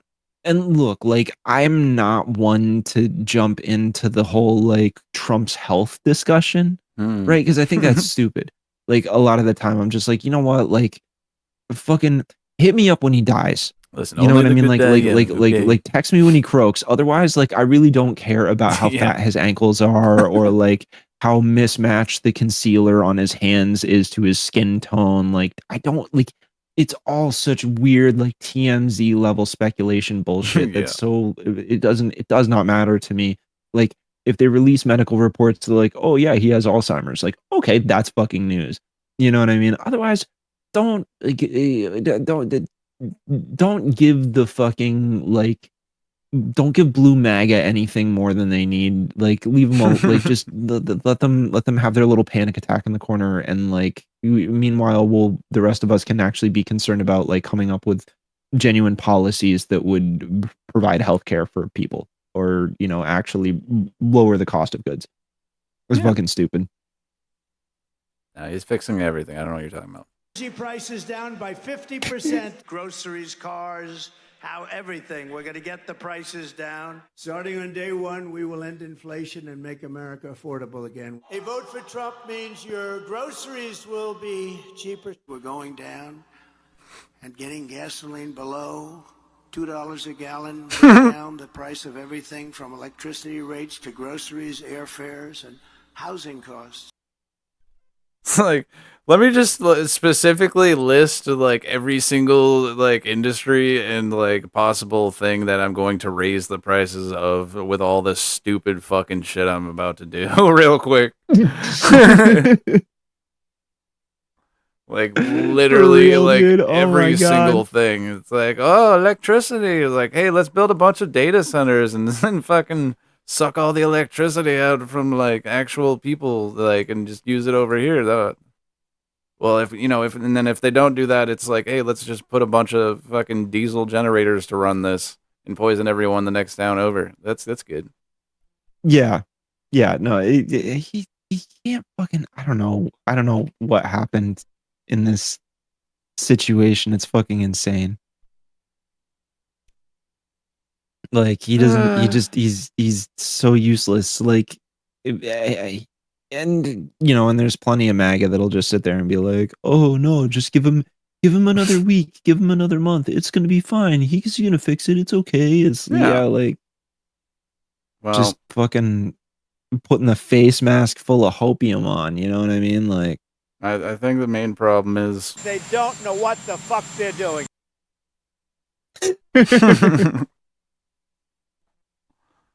yeah. I think that's the main issue here. True. But yeah, this looks real great, real good stuff here. They're calling it an election integrity army. So yeah, just more Trump fuckery. Definitely not trying to steal elections for the midterms or anything. Trump says Republicans plan to send a. Was it going to be ICE that does this? Like, who's like, with what body? You literally, well, apparently by promising a $50K bonus for signing up with ICE, you just fucking lost all of the Proud Boys that you told to stand back and stand by that would have been able to go do this shit. So like, who the fuck are you talking about, bud? Yeah. Well, according to Trump, it's an expanded version of the Republicans Party Protect the Vote program. The program recruited poll watchers, volunteers, and lawyers for election lawsuits. Like, what the hell? What? That's a little shifty, dude. Like, what are these volunteers going to be doing exactly? I want to know. So, interesting fucking story here that's relevant. So my my town just had an election this past Tuesday, and I went voted as one does. And they had one of those new Dominion vote machines, right? Like voting machines. It takes longer to process the the votes. Like you have your paper ballot and you put it in the thing and it scans both sides of it, but it has to like process the image like before you can feed the next sheet in, right? So if you have a ballot that's more than like one page, right? So like in my election, we had like a bunch of Warren articles in town. So there were like 3 pages double-sided. You had to feed them into the machine, and it has to take a second per page to load and scan in and then register, and then it lets you scan the next one. So what that means is that it takes longer to literally put your ballot in the machine. And I was speaking to the moderator and one of the selectmen in town, and they were like, "Yeah, the line was like crazy long, and this was a very low turnout election. They had like 800 people come vote in a town of over like 2,000. You know what I mean? Like not even like I think it actually might be higher than that. It's like it might be like between 2 to 5,000, something like that. So like you're talking about incredibly low voter turnout in the first place for like just like a local election. You know what I mean? Where like most of there wasn't any. There were like maybe 1 or 2 competitive things, but otherwise it was just sort of like whatever. You know what I mean? Yeah. So even with that, the line was like super fucking stacked up. So you know what? Those shit ass vote machines are going to be fucking doing just a plenty good enough job making people feel like there's no point in voting in the first place. Like our like voter integrity right now is so fucking cooked. Like the process that it takes to submit your ballot is just is crisped. And then like on top of that, as speaking to them, they were saying like, oh yeah, like we had write-in candidates and you'd have like somebody that has a Y in their name, right? And so when people would write the Y, it would cross over onto the line below, and then the machine would be like, oh, this is a voting error, and then it would throw the whole ballot out. What the actual fuck? Right. Like what like this is like this is the way that you cook elections. You do it in like these tiny procedural incremental bullshit ass things. Like everybody's worried about like, oh, Trump's gonna send all of his fucking goons to the election polls. Yeah, sure, that's something to be concerned about. What's maybe more concerning is like the incredible like just procedural muck fuckery that's happening with the literal process of voting in the name of integrity. You know what I mean? Like and it was a Dominion machine. You know what I mean? Like which is a privately owned company. Like and that has interest in having very specific people be elected to office. So like it like most frequently aligned with voter disenfranchisement. So like yeah, that's a fucking feature, not a bug. Right. Not to mention all the poll like the purging that they've been doing and stuff, and like a lot of these states, like voter roll purging. Yeah. Yeah, throw everything at the wall and see what sticks. Yeah, just people that they've literally admitted they're like, oh, if I think if they think that this person like tried to vote twice because there's another person with like the same name, they'll just like throw one out. Yeah, how many fucking John Smiths in the country are there? Jesus Christ. There can't be many, right? Although you shouldn't be, if you are putting your name on your ballot, then there's a fucking problem. Trump has repeatedly claimed U.S. elections are rigged or unfair. This is despite courts, audits, and election experts finding no widespread fraud in 2020. So when someone says they're building an army to monitor elections, people notice. That is true. Yeah. I think I actually have another thing on this. We'll go. Trump vows to use that to prevent terms.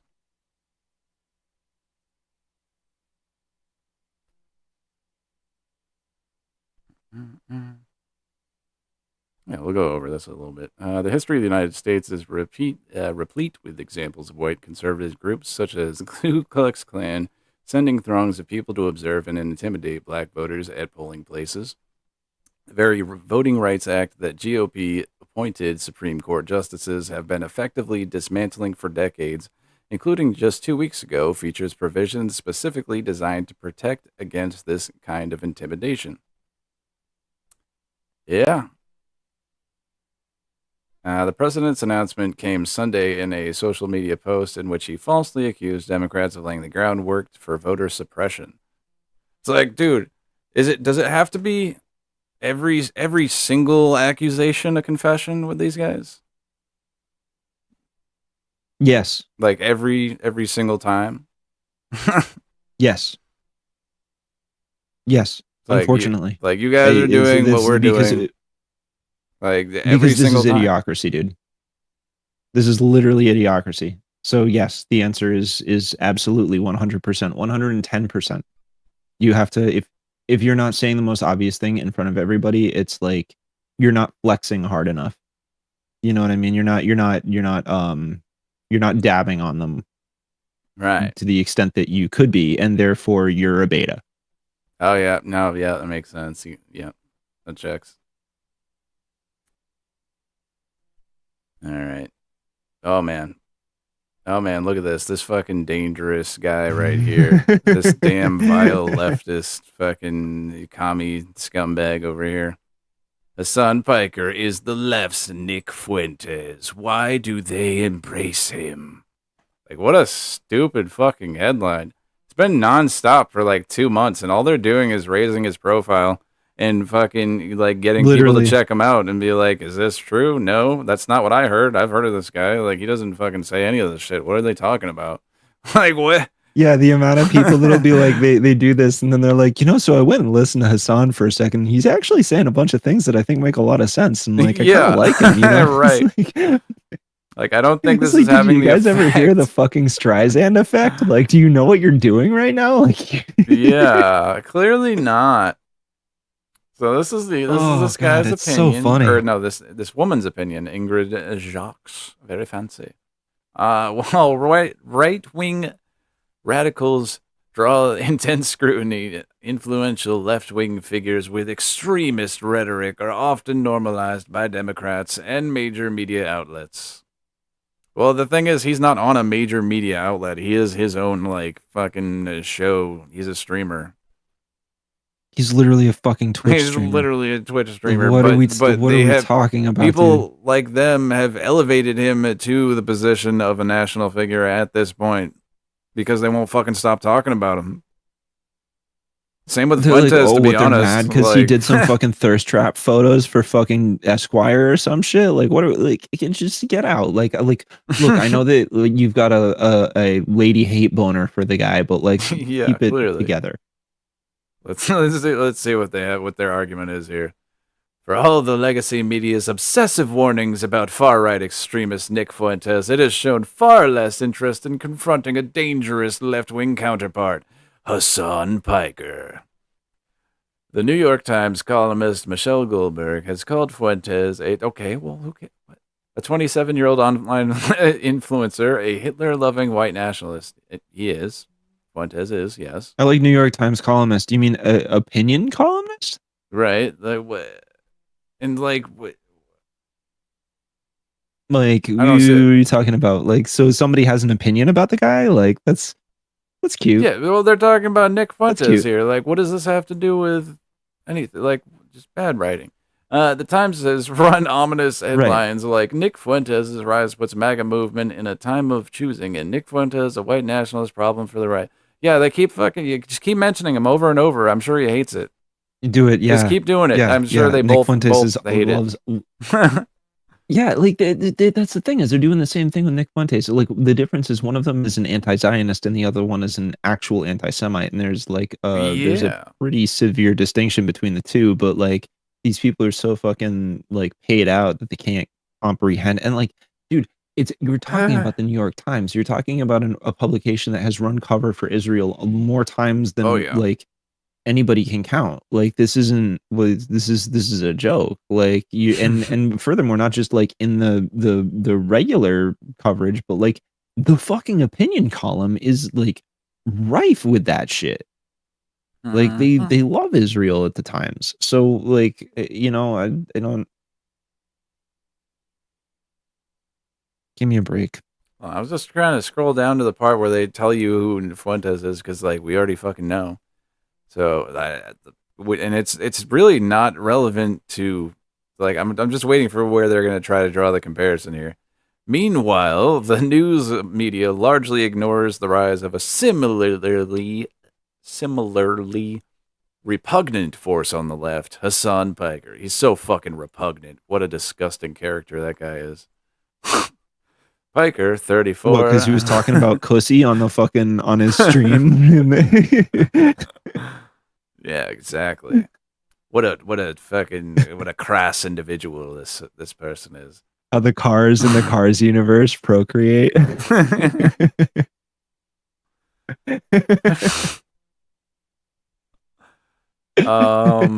Piker 34 has more than 3 million followers and streams hours of political content each day on Twitch.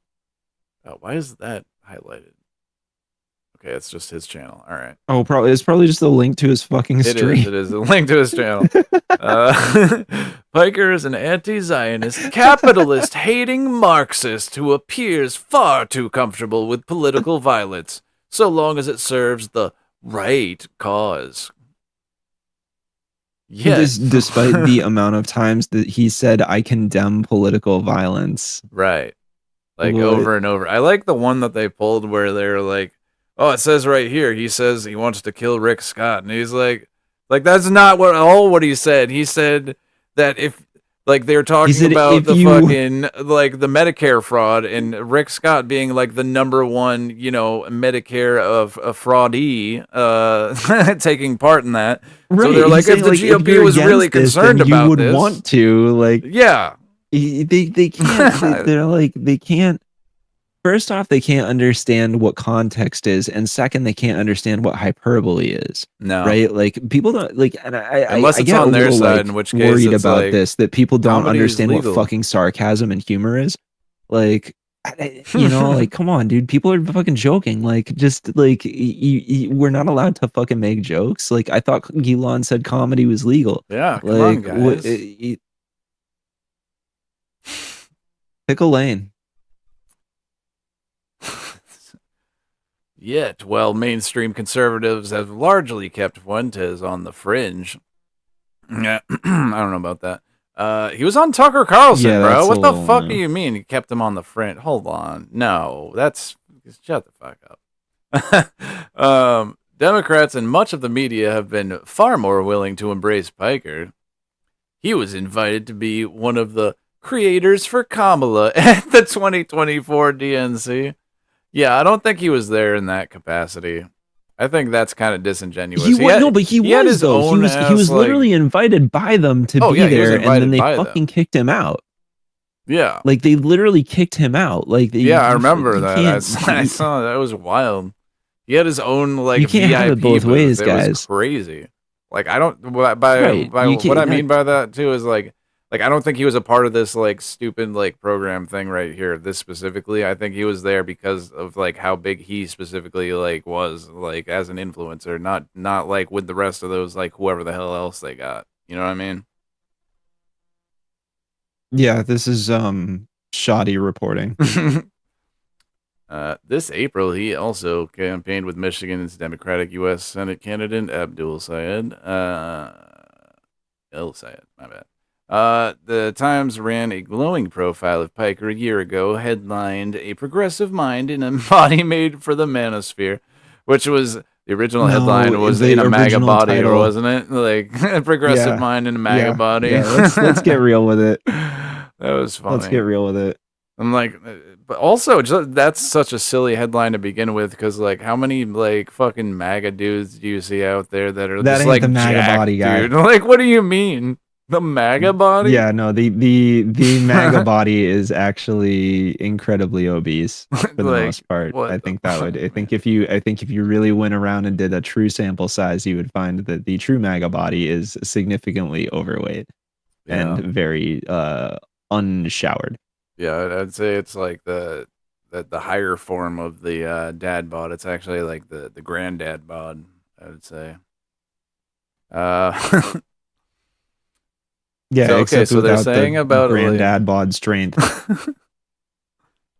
Then this April, the Times published an interview with Piker under the headline, "The rich don't play by the rules, so why should I?" More on this interview in a bit. Wow, okay, all right, they're just profiling. All right. We get to the point here?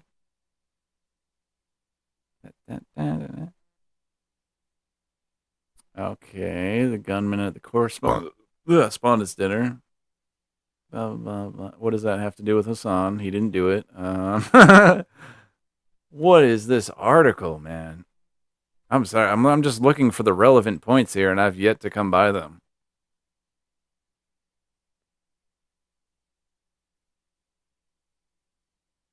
Because they can't make a fucking argument. They can't, like... They're just like, okay, these things happened, and stupid. therefore, I don't know about... Jimmy Kimmel, who gives a this is stupid. I can't even read this to make fun of it. I'm sorry. We're done with that. Like, fuck that. Yeah, it's so dumb. I can't even, it's like, slop. They're like, events happened, people did things, and I'm like, all right, and the point is, he's bad. Here's a whole bunch of unassociated problems that we're going to like. Meanwhile, they're like plugging another article that's like, we need to call out the left's insane conspiracy theories. It's like, oh, Right. really? You're going to plug that article in the middle of the article that's perpetuating a conspiracy theory in itself? Like, that's adorable. You guys are fun. Of course. Yeah, this is not good shit here. I'm assuming this has to do with SPM 7 or whatever, that whole thing. White House counterterrorism strategy to target left-wing groups and transgender ideology, which I fucking hate. We are going to get fucking lasered from space by a Palantir satellite, my guy. For like just you and I just sitting in our homes, it's just going to be like vaporized. Like, yep. We're like, or they're gonna have like the tiny drones crash through the windows and like dart us or something with the Elon's brain us chip, with our fucking 5 live viewers that are just like, you know what, we need to fucking ice these guys. Like, They nah, can't dude, be, too we can't be dangerous. having them put that shit out. That's dangerous talk there. Also, like, what is transgender ideology? It's not an ideology. It's just a fucking scientific consensus. Like, stop it. Please stop confirming. You're like, talking about like a couple, like this at is not most, neutral like language. like a by few the- hundred like- people in the fucking country. Like this is not neutral sorry, fucking like- language either for all these like news places. Be like, oh, we're just gonna go with what the GOP is calling things. Like, that's not being neutral. You're not fucking like going to like what the like National like Health Association or whatever the fuck like it says about the matter. Like, why are you framing this in a specifically conservative way? Like, it's so stupid. Dude, I'm sorry. 90%. I'm pretty sure that's the actual number. I'm not just being hyperbolic here. Like, it could be off by like 1 or 2 percentage points, but 90% of gender affirming care that gets in like it actually occurs, like gender affirming surgeries specifically under the age of like 18 are on straight cisgendered men for like breast reduction surgery. Yeah. Literally, so like it's I'm of the a lot opinion, of I'm the like, times all right, it's dude, like if you're women. gonna ban it, ban all of it and make sure that all of these little chubby boys have to live with their man titties. Right. And that's no shade. That is no shade. I am not like I think gender affirming care is a perfectly reasonable and fine thing, and we should be doing it 100%. I think all of those young men that are suffering body dysmorphia because they have breast tissue should be able to alleviate that. But you know what? Like, if we're gonna go down that road, then you need to take it away from that 90%, and let's see how happy people are about that. Right. And it's only gender affirming care in one direction. Like, you can go to the store right now and buy some fucking testosterone, like, activating pills, like, right now. Like, go into your Walmart and get, like, testosterone powder and this and that, like, fucking male enhancement pills, like, all kinds of fucking shit. It's like, it's always about, like, ooh, we don't want no fucking... no estrogen, no women's stuff. Like, it's like, as long as you're trying to be more manly, like, they could give a fuck less, about like fucking gender affirming care. The other super ironic thing that I think is interesting to point out here is that, like, okay, So let's take the situation that the primary focal point is transgender women, right? Because those are men, like AFAB men that are transitioning to become a woman, right? So, and their concern is what, that these transgender men are doing so that they can engage in sexually motivated crimes in like women's only spaces, right? Right. Isn't that tacitly acknowledge that men are predatory? Right. And they'll Seems come out of the same mouths as these like MRA people who are like, men are discriminated against, and we're unfairly treated because of statistics. Right, but it's like in order for your argument against transgender women to work, you have to operate on the predicated notion that men are inherently more violent. Yeah. Which you're disputing. So right. Again, pick a fucking lane. Right. And like, the vast majority of violence when it comes to trans people is perpetrated against them, not by them. I'd like to point that out as well. But it's just like, if you're gonna fucking take these positions, you have to take them to their logical conclusion. You can't just fucking cherry pick shit.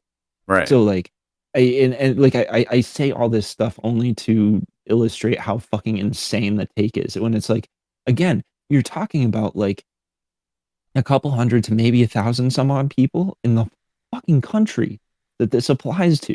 What, you're worried about like you're worried about the transgender girl that beat your kid and came in 4th place when your kid came in 7th, and all of a sudden you're fucking up in arms because your kid lost that competition when they also lost to like fucking 6 or 5 other non-transgender women, and the transgender woman or young girl didn't even win. Stupid. Shut the fuck up! Like, the dude, sports stuff is the dumbest argument ever. That your kid did come in first, like, especially when it's like kids, like younger kids too, or like in high school. It's like there's fucking like, especially in younger kids sports, and when there's like not even any sort of like transition, like physically, no like hormones, none of that. It's like, until like kids go through puberty, like there's no fucking advantage for being like a boy or a girl, like at a young age and stuff too.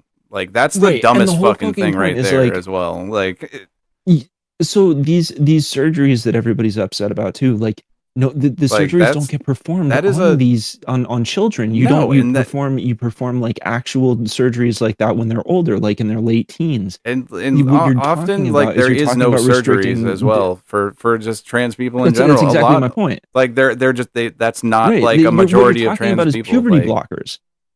You're talking about like restricting the use of puberty blockers, which inherently means that if you are not going through puberty, then you don't have the hormones necessary to have the competitive edge. So what the fuck are we talking about? Literally, it's like people want to talk about science. It makes no fucking sense. Like, it makes no fucking sense to me. And as well, if like at this point, if you have someone who has been on hormone blockers and then they have decided like, yes, I am going to like transition or whatever, and they get the hormones that apply to them, like at that point there is no like physical, like you don't gain like the physical like edge or whatever that you would if you had been on like gone through like regular male puberty. You know what I mean? Like it's like, yeah, like there's like people, exactly. These people say they want to talk about science, but they fucking really don't. And it's like, I don't know. It's like so obvious to me, like on the face of it. Like if you're taking estrogen, that's not going to fucking help you. That's not going to give you a competitive edge. Like, I'm sorry, it's not. Like it does not help you with muscle like growth. It doesn't help you with any sort of like competitive thing. Like what? Like how do you think that's like an edge? Like I've never understood that. Like they just totally discount the it. ironic thing is that like there are points depending on where a woman is in her menstrual cycle, there are periods of time during that cycle where she has more testosterone in her body than she does estrogen. Anybody fucking think about that for a second? Oh, the fact that like I have friends that are transgender that will tell me, they're like, oh yeah, I'm actually weaker than like AFAB women. Well, and like there's directly like, because of my hormone treatment. Like yeah, I am physically weaker. Like I cannot do the things that like other women who are born women aren't capable of doing, like in large part because I have gone through the hormone treatments that I have. This right. is like there's no it is so fucking detached from reality. You know what I mean? And it's like at Mm, the end of the day too, the reality the real truth is that these transgender kids, they are like so fucking ostracized by the entire rest of society. The most that they want is to be left alone and to just yeah, like have like a normal semblance of life and not exist in a state where they feel just like completely fucking uncomfortable and like just in like a state of like utter dysphoria in their own fucking body every single goddamn day. Like all they want is a little bit of peace and quiet. Like I bet those kids they're like what literally, they really want to do is like go home and watch fucking anime or something like that. Like right. who like Like what are we these really kids don't want talking the about here? fucking spotlight. Like like it's ridiculous. But Yeah, it just doesn't make sense to me. yeah. Hold on. Let me go back to this because this is that wasn't even about any of that. This is about they're Yeah, I know. Sorry, we just targeting fucking launched transgender off on a whole thing about ideology why hating and transgender left people wing is groups. stupid, but like, Yes, that as well.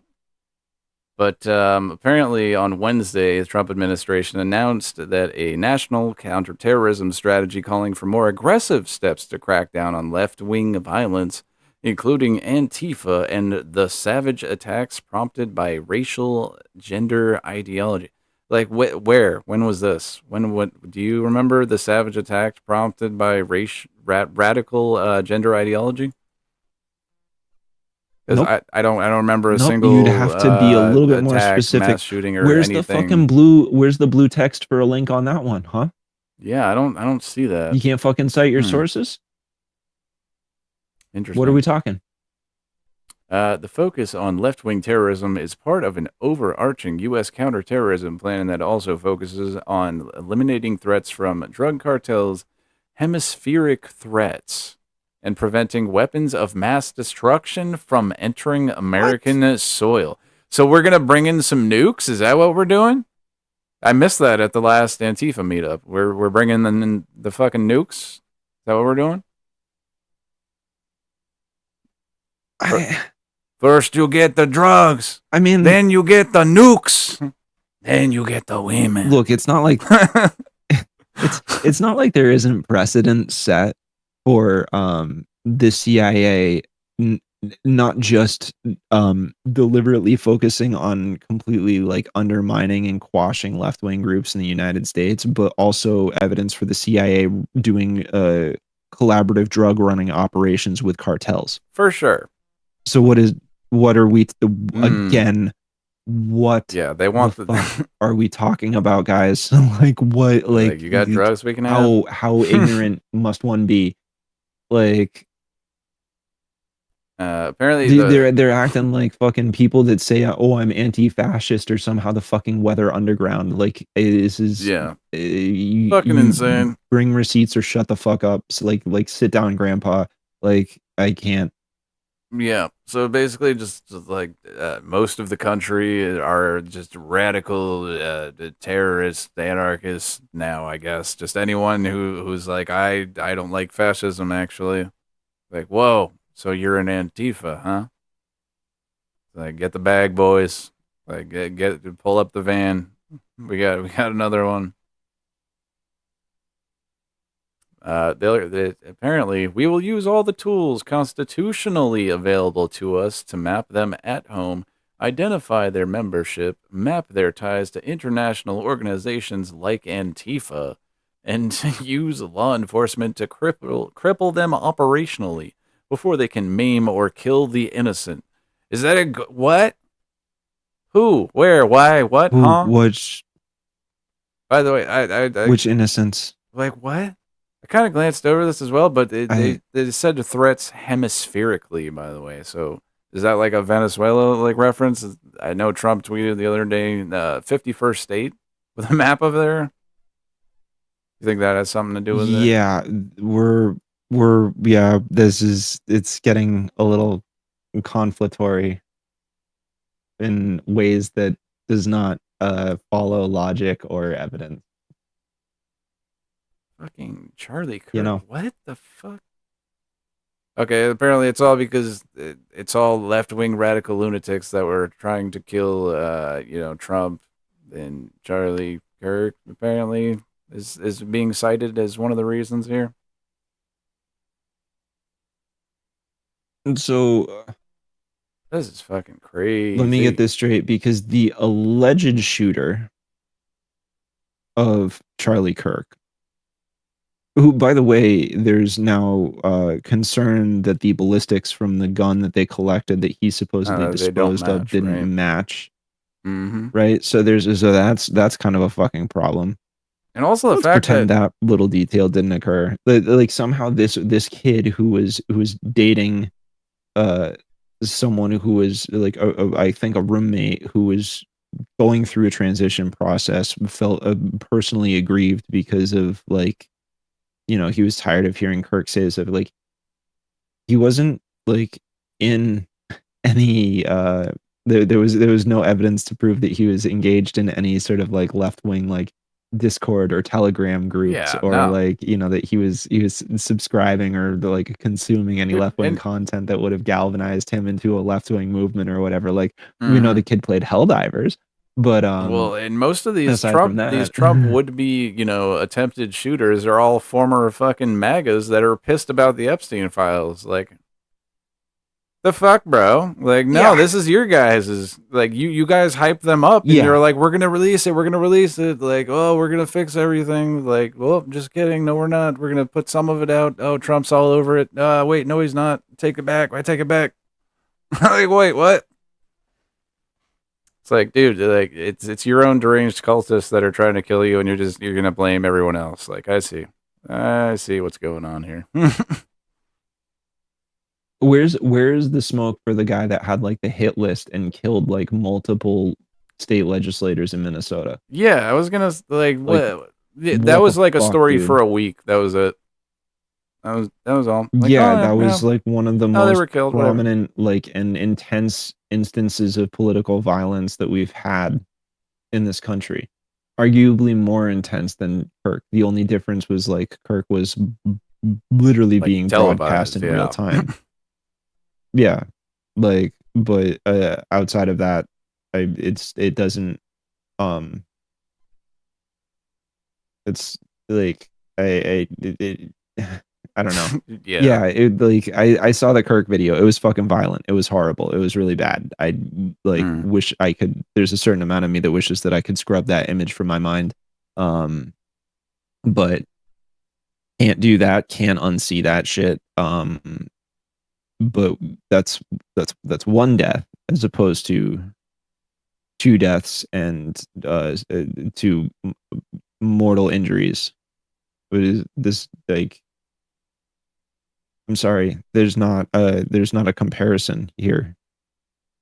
Like, if we're really gonna do like an apples to apples comparison on right wing versus left wing violence, like, we should probably have some sober analysis of that. Yeah, like, what about all the fucking people that Trump pardoned for Jan 6 that went out there and fucking, committed more violence and, fucking let a bunch of, like, diddlers go on unrelated charges because they gave them just a blanket pardon. Then they end up back in the fucking Some of system. them are now like, back in prison for committing other crimes. That's after what I their mean. pardon. Like, they're like, oh, I got a pardon. Oh, no. Well, they're back out committing more crimes. Who would have thought? Wow, that's crazy. Oh, gee willikers. Who would have known? Well, here's something kind of cool. Oh gosh. This is another little art piece that it's been Let's going fucking on. go. Is this our matching media for the AI generated Iranian Lego videos? Yeah, I guess so. Which are fucking bangers, by Yeah, the way. those are great, actually. But yeah, this is like one of those art pieces actually that they've been putting up, like kind of like this one. The golden Trump toilet statue showed up there. A throne fit for a king. Oh my This God. his crowning achievement is a So bold much better than reminder. the fucking golden calf. Yeah. They fucking put up at Mar-a-Lago, dude. Right? Like, Holy why shit, didn't they that's just so put this? funny. Like, this is where all the action happens. Like, at fucking 3 a.m., dude. Like, Brilliant. just sitting there Fucking tweeting brilliant. on the fucking toilet. This was another one I remember from a while ago. Yeah, the best friends forever from October. That's a good one. I like Yeah. that. That's quality. That's some good shit. Good stuff. this is fun art. You know what I mean? Yeah. It's not like. Let's see what this looks like.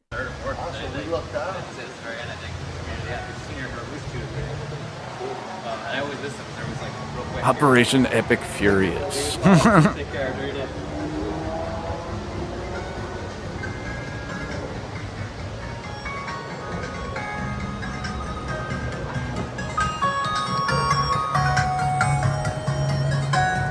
Wonder what the yellow button does. It's the nuke button. Oh yeah, that makes sense. I don't actually know that. I'm just assuming. I think this is just a video of them spinning around it. All right. Here, let's get some more info on that. Let's see. Oh my god. Oh no. Centaur Vladimir Putin is great, Damn, dude. What the fuck? Oh my god. Operation Epic Furious, straight to hell. Ah, straight.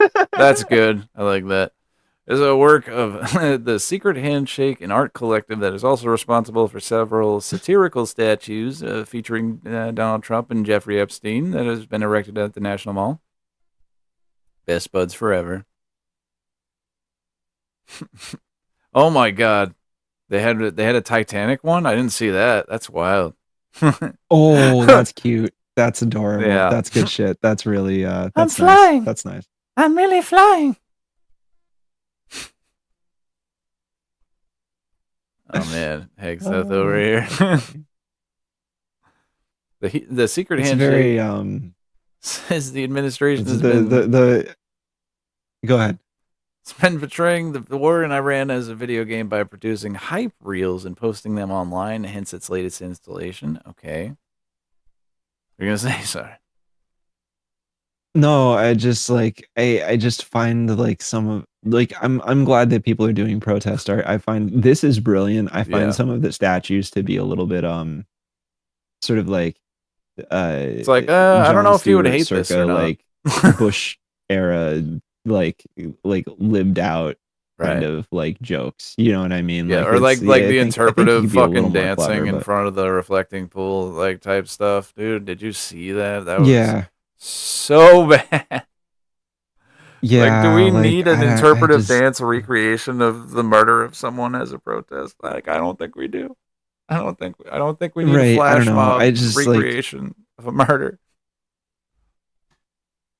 It's like the fine art version of clickbait stuff. I'm not really like I didn't. No, but this stuff, this is good. This is good stuff. Yeah, this I like. For sure. In the game, which is also available to play online. Oh shit. Okay. Yo. All right. Well, we got a let's play to do here. I guess we're gonna have to do a playthrough on the for stream. sure. later. Players assume the role of President Trump in the style of a SNES era JRPG, navigating the White House and speaking with familiar faces from the administration, including Kash Patel and JD Vance. Very nice. I like the beautiful hair blowing. Oh my god. Yes, I was gonna ask if Cash's eyes were popping out of his head Oh, or not, yeah. and the answer was yes. Oh yeah. DEFCON 2, sir. The keg is super foamy and we lost both of the beer pong balls. Shit. Oh, so good. Speaking of Kash Patel, let's go ahead and move on to that. FBI Director Kash Patel testifying before Congress. Just answering a couple quick questions here about his little drinky drink problem. I'm sure Let's he's fucking gonna go. clear everything right up though, okay? As I said in my opening remarks, I really don't care about your personal life so long as you are able to perform your public and official responsibilities, which are awesome responsibilities. Multiple reports, including reporting by The Atlantic, have alleged episodes of excessive drinking, unexplained absences, and behavior that concern current and former FBI and DOJ officials. You have publicly denied those allegations and filed a defamation lawsuit. So today, as you testify before Congress, is it your testimony that those allegations are categorically false? Unequivocally, categorically false. So there have been no... Boom! False! Done. Convo Case over. closed, fam. Let's go Case home. closed. Pack it up. We got Case time out on the closed. All done.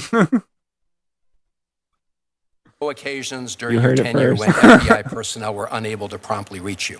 Absolutely not. You can ask my entire workforce. Oh, you mean the instance that they had to use a fucking battering ram to like knock down his hotel Break down room the fucking door because you were so blacked out. You were unresponsive. Okay, yeah, just making sure we were thinking of the same thing here. All right. They hear from me at every single hour of the day, as do these great gentlemen here, as do the men and women of the interagency and state and local law enforcement and the White House.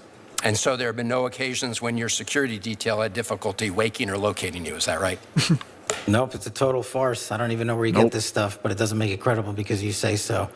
I'm not saying it, Director Patel. It's been written and documented. You are literally saying it. No, I'm saying that these are reports, Director Patel. No, and unlike I your will baseless say, reports, the only person that was slinging margaritas in El Salvador on the taxpayer dollar with a convicted gangbanging rapist was you. You know, the only person that ran up a Director $7,000.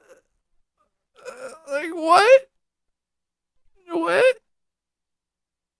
To my No, understanding, you. that was water.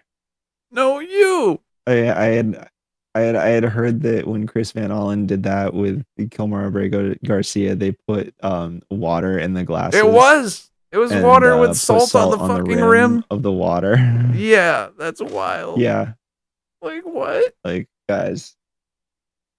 Bar tab in Washington, D.C. why are in the we lobby like bar this? was you. So This the only individual suggests in to this me- room. But the thing he's referring to is like some campaign event that this guy threw with like 30 other people, and the tab came out to $7,000, which he paid for with his campaign money apparently. So that's what he's referencing, trying to get. It's like, yeah, but you drink too. Your bill is $7,000. It's like, well, hold on, that's for like 30 people versus like, do you have the same bill? Is that what we're trying to compare here? Yeah. Allegations Drinking on Yeah. taxpayer dime during Are the you day polygraphing is you. Director Patel? come No, on. you. These are serious No, you. allegations that were made against you. The They're in a allegations lawsuit are that you false. filed. You drinking margaritas with a gangbanger Actually, is true and on it just video. goes to But sir, have you considered that I am rubber and you are glue, and everything you say bounces off me and sticks to you? show You running a $7,000 bar tab at the lobby bar has Patel, been filed by your own this office goes to show- drink during the day. That's Chairman, you. Mr. This is Chairman, the ultimate example of hypocrisy. Chairman, I will not be tarnished by baseless allegations let me and ask fraudulent the statements from the media. I will not be trying to base your fucking accusations that I'm a drunk, okay? I will not have this. No. Like what It's the so fuck? good, dude. What? Like he's got like the shakes over the there, fact dude. that you mentioned that indicates you don't know what you are talking about. Now, here, The Director only thing I Patel, know is you're the one drinking margaritas with felons. actually, that's a false statement, and I'm asking you about your statements. I've answered that. And I'm asking you about a particular report. And It's not a your report. testimony. So let me ask you this. Are you willing to take the test, that it's called the audit test, that members of our active duty military and others take to determine whether they have a drinking problem? I'll take any test you're willing to take. I will take it.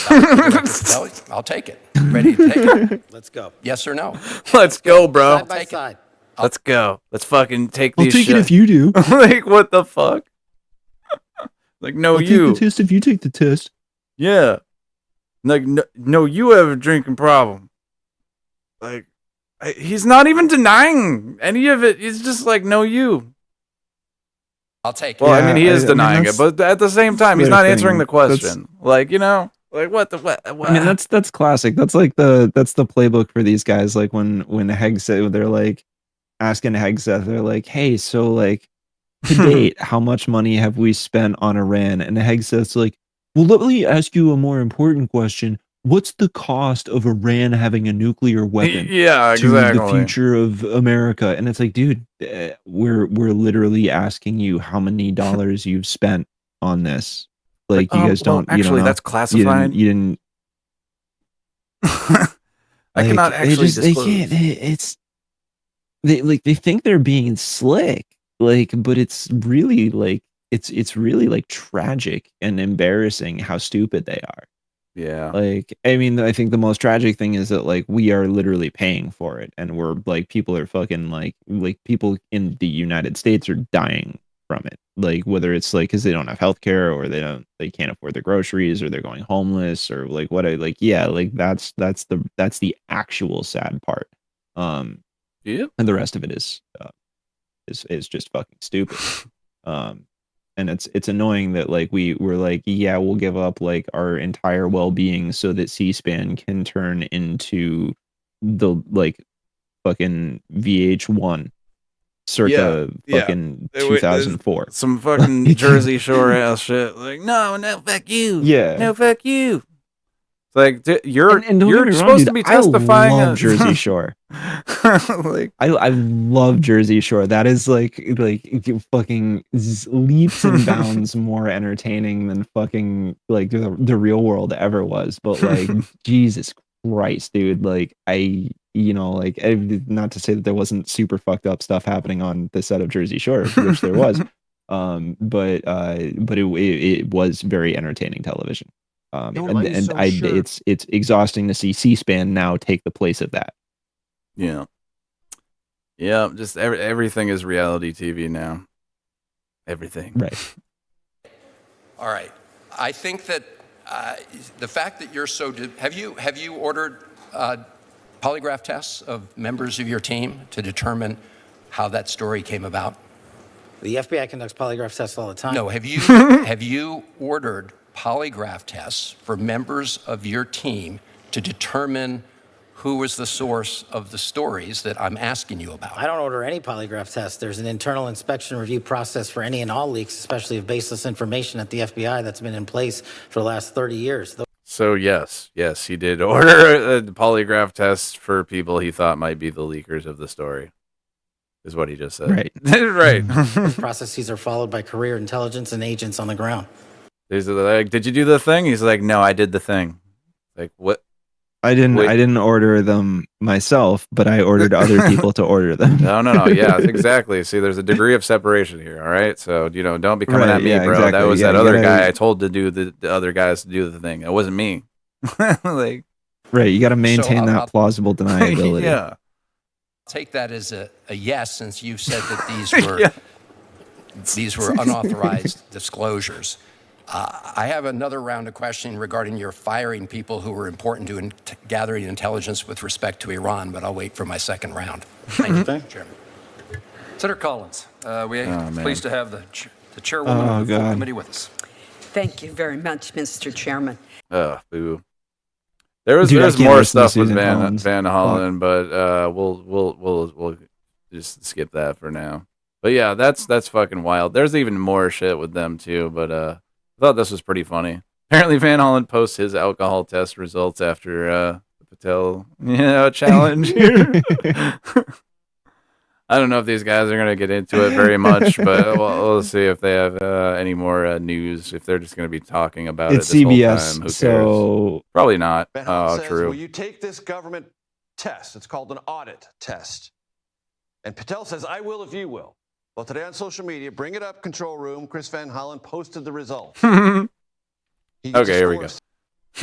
Yesterday, Cash told me he'd take the alcohol test disorders identification test.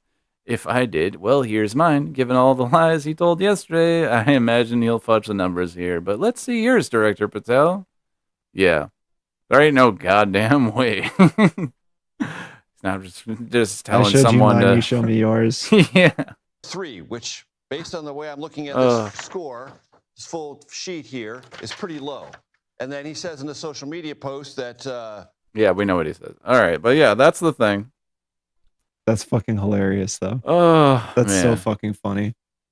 I just like, I don't know. It's like I can laugh about it and I think it's all funny as shit, but then like there's the part of my brain that's just like, dude, this is We're our fucked. fucking country. We're also fucked. This is Like we're so fucking cooked. Like, and I just like I did like, and I don't trust like the vast majority of Democrats to like do anything about this nonsense because they're just like they're just like yeah, they're just smoking that James Carville joint. Like, oh do yeah, nothing, just win. do nothing. Just do nothing. Then you'll win. Come on, just let them fuck everything up. And it's like, well, hey, this everything involves people's lives, right? It's not just like a fucking game Just- to everybody like just you, in case you sir. missed it. Like, Right. Yeah, I don't know. It's fried, man. It just never ends. yeah. Hold on one sec. I'm trying Me out here just trying to enjoy the new season of fucking Monarch Legacy. Like, just like I'll try and check out for like a half a minute and watch Godzilla fuck some shit up, and then it's like, oh no, back to the real world. Yeah. Yeah, I've been watching like The Boys lately, and I'm just like, this ain't even satire anymore. This is just happening. Like Eric Kripke, the fucking Yeah. creators, come out and is like, I didn't intend this to be so close. I was trying to make fun of stuff in like a fucking over the top way, but I put out this episode where fucking Homelander is like building a golden statue and fucking Trump does it. Like I put out an episode where he's doing this stuff. Like it's like it just keeps happening. He's like fucking like, oh, Homelander is declaring himself I shot God. this fucking months ago. Homelander has declared himself God. Oh, Trump posts a fucking picture of him as Jesus, like healing Jon Stewart for some reason. It's Christ. or Epstein, depending on who you ask. Yeah. Yeah, and I'm like, I don't know, I'm sort of checked out. Like, I get really like, look, like I went to school for film and video. That was like, like I genuinely wanted to do that professionally. And it's like, I mean, granted, maybe not in that particular space, it's like I fucking worked on major motion pictures, building sets and stuff like that. But like, yeah, it's like the industry is dead. It's completely dead. And like going on Netflix or like any of the major street, like, dude, sometimes we spend more time trying to find a fucking program to watch than we do actually watching programs. You know what I'm saying? Yeah, like, for it's sure. just, It's like, so I bad found now, something. you know what Now I mean? I'm gonna And it's go like, to sleep. Yeah, sweet. right. Yeah, exactly. I get like 3 good shows a year, and somehow all the networks seem to be justifying upcharging you another $5 every year for your Like, ooh, subscription sorry, fee yeah, on a the monthly. fees got to go up. Oh, you're letting other people use your account. I'm not gonna do that no more. Sorry. But Yeah, also, I Netflix is gotta now more expensive because our programming halved in quality. Cool, thanks like, guys. yeah. Great job. But this is my go-to quote when it comes to going over the news and all the fucked up stuff going on in the world right here. My lord. Hold on, wait for it. He's a handsome hunter. I guess. Oh, is this a Knight's Tale? Yep. Does this not shock you, ladies? Certainly, my lord. I only laugh just to keep from weeping. That right there. That's me. That's my go-to philosophy right now. Yep. Just Yep. fucking living Yep. out here. And that right? is and speaking of a time when movies were fucking awesome, like A Knight's Tale is a great movie. Dude, it's I love so that fucking fucking good. flick. Like it's so good. It's so good. Dude, And it's like, so good. I yeah, made a we're just- Facebook group and there was the meme group of it and fucking like 13,000 people doing it. I was like, damn, I didn't know anyone else fucking watched this movie. It's because it's good, dude. It's so good. Dude, I remember Dude, the seeing that shit Chaucer when it came scenes, out oh in my theaters. God. That was a banger. Dude, fucking R.I.P. so Heath Ledger. fucking Holy funny. shit, we lost a real one. Seriously, it was like at the fucking start of his like prestige career. I swear to God. Yeah, I know, dude. He was like, as far as Jokers go, like, ooh, yikes. That was he did a fucking bang up job. For real. Do you want to do one more section here?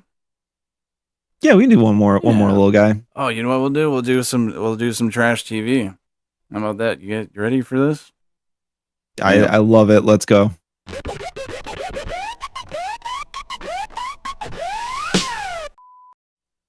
Bloop. Now watch out, y'all.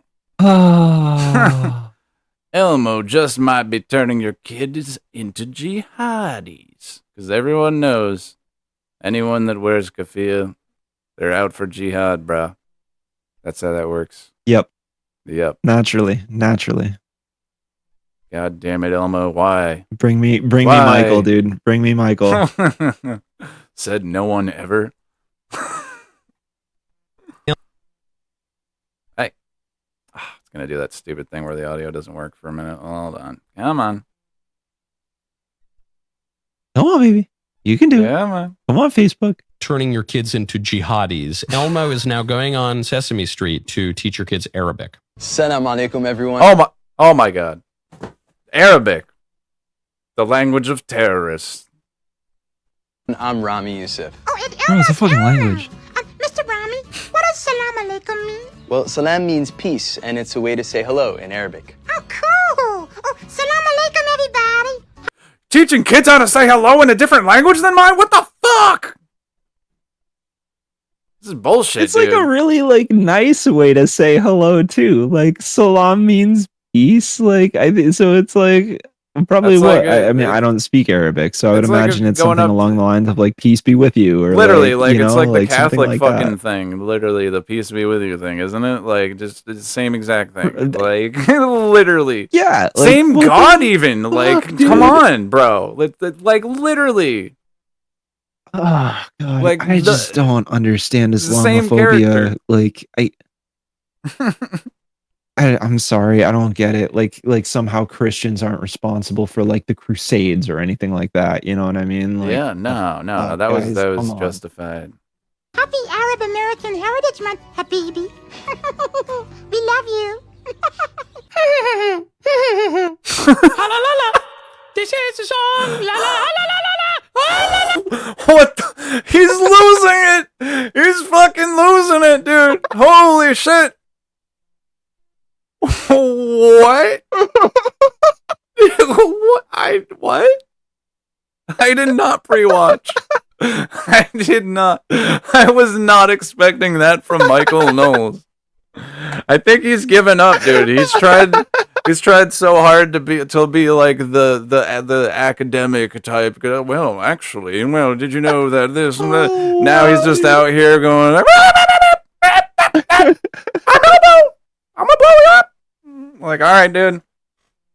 Ha la la la. This is the song. La la la la la la. Oh, la la la la. Elmo song. This is the song. La la la la la la. Oh, la la la la la. Ah, la la la la. Elmo song. La la la. La la la la. La la la. All right, I could do this all day. Elmo might be. Wait, what? Wait, this was put out by him? This is wait. No, this is pro Michael Knowles. Am I saying that correctly? No. Hold on, wait. No. Dude, that was 20 seconds out of 49 seconds going. Like, all right. You know, this is breaking me so bad, dude. Hold on. This is the song. La la la la la la. Oh, la la la la. Elmo song. Wait. Oh my God. The racism. Oh my God. I missed that part. Oh God. Well, no, the whole thing's racist, but that specifically, they show the Tuscan Raiders, the fucking sand people. Like, what the fuck, dude? Holy shit. Oh my God. Like, that doesn't even, that's not what they sound like, even. Like, where's what? It's just Michael Knowles losing his fucking shit, man. It's like, why? It's throw in the Tuscan Raiders. What? It's a song. La la la la la la. Oh, la la la la. Elmo Dude, song. I'm like, why is Elmo's scaring the Tusken Raiders away. I don't know. This is on the Michael Knowles official page. Yeah, dude. Like, this is an official Michael Knowles endorsed dropped video here. Like, huh? Are you okay, sir? Dude, I think he lost his shit since fucking Kyle Kalinske called him a cuck to his face. He's just fucking lost it, dude. It's like, what was that? Oh god, I gotta calm down, man. Trump That was Gargler says what? Excuse me? What? Huh? It's like, yeah, dude. I think Kyle Kalinske fucking broke Michael Knowles. Oh god, that was fucking beautiful, dude.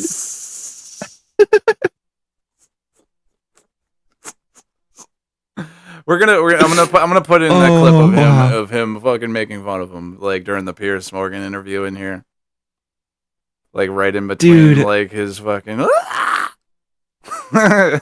Dude, I mean, do you have it on hand? Like that shit is. Hold on. Well, I'm gonna find this. It's too good. That was fucking amazing. That was like does Michael realize how much of a self-own posting that was? Like they had to put in work. Like that was a fucking edit. Yeah. Like that was like a serious amount of editing. Like and it like he's the one that looks unhinged in that video, dude. Yeah. Like that's not like you're not like helping your case, bro. Like, that was beautiful. That was a beautiful, beautiful post. I'm so grateful for Wait, it. hold on. Holy cow. Holy shit, look at this. We got it? Wait, who's triggered here? Wait, who's triggered? This is him trying to save face after that interview. So we're going to be watching this one, not Michael Knowles' 25 minutes Yeah. Just show me. Just show me the fucking 41 of second why he clip. actually won the debate. Like, dude, that's crazy. 25 minutes for like a 3-minute interaction. By the way, he bombed fishing boats from Venezuela, Trinidad, and Tobago, and Colombia. He just did the regime change in Venezuela. He bombed Yemen and he bombed Somalia drug and boats, Nigeria that's and true. Iran. He bombed He's narco threatening terrorists. Greenland and Panama and Some are happy Canada and Cuba and Mexico. And you sit there the whole time and act like it's okay. Is there anything Trump could do? By the way, this fucking background music is from Piers Morgan Uncensored. Like, that's Dude, wild. yeah, I mean- They just throw this shit in here. Here's Morgan's a real clippy bitch. Like Yeah. it's you Like, know. I like- like that one. That's a good one. Yeah. That you would say, I condemn it, and you hop off the Trump train, or are you going to tickle his taint for the rest of your fucking life? No, there have been plenty of Trump policies that I've criticized because he's only right about 99.78% of the time. So the First Step Act, I thought, Such was a a misstep. But I would say the Such a rest. cuck. Excuse me. I would say the rest of the administration has been very successful. What's your problem? What's My your problem is criticism? that you're a cuck, and you're a hack, and you're not an independent thinker, and you're meat-riding Trump. By the way, he bombed fishing boats. Dude, that music is fucking wild, Christ. though. Like, what? Like, why are they playing 50 Cents in the club instrumental behind Kyle? Is it just because he's that cool? Is that it? Oh my god, he's just sitting there wearing the sunglasses for the that fucking was call. that was so fucking funny. Oh my god. What? What's your problem? What? Like, my problem is man. you little cuck boy. Oh, so good. Dude, thank you so much for letting that be the ending note. That was like, you know, I really needed to lift my spirits a little bit, and that Yep. was that served the purpose. Yeah, nothing like a Fucking little man. good old trash TV, you know? Dude, that was awesome. That was such a good thing. I can't. Did you not see that when it came out? No. I mean the Michael Knowles. Oh, clip, that? Yeah, like, yeah. That shit was fucking great. I did see the Piers Morgan thing, and that was funny as hell. Oh my god! But And this is why yeah, Kyle doesn't get the- invited places. Right. Well, yeah. he does, but he's Except like, for I'm not Piers gonna. Morgan, He does get which invited, he's though. I gotta say, Kyle's he perfect doesn't for agree. Piers Morgan. He doesn't agree to fucking like censor himself if he goes on a news show, and that's why they don't let him Right. on. Right. Yeah. But no, I mean, but that's like what Piers Morgan is. It's Oh, like yeah. it's the weekly Jubilee shit. You know what I mean? The fucking Mortal Kombat politics channel. Good stuff. Speaking of which, I cannot wait for the new Mortal Kombat movie. Holy fuck. Yeah, same. I mean, luckily we probably won't have to Did you wait see the long first enough. one that they did?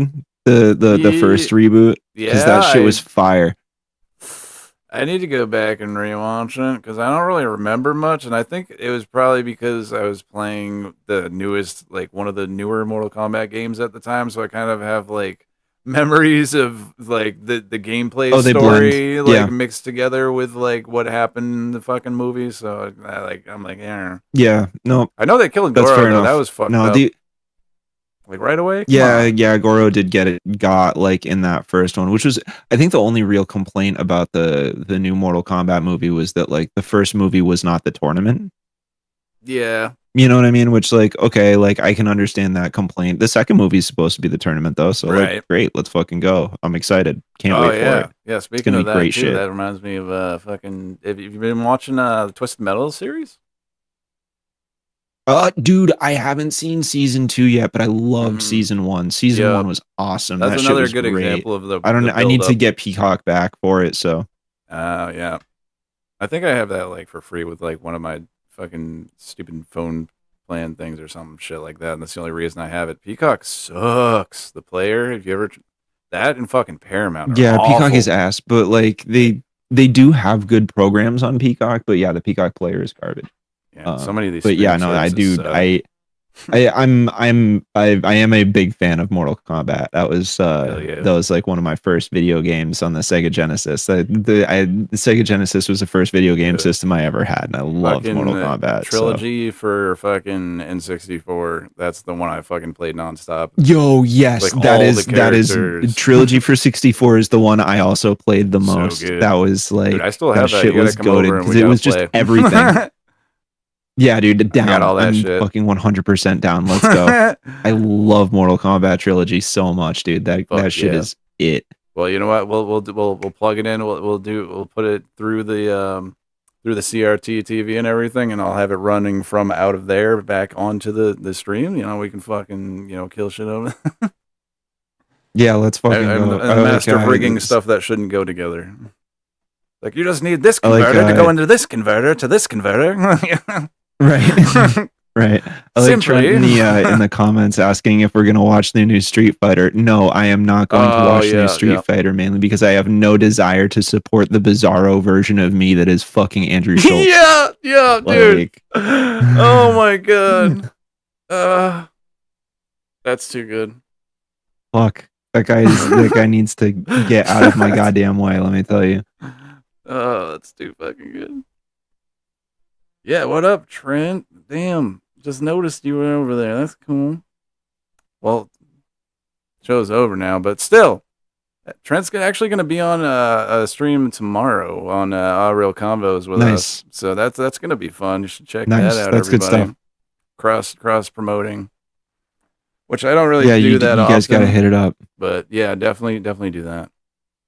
When I say I don't do that often, I say I that at the end of like every one of these streams. I just don't like advertise it like as aggressively as I would, yeah.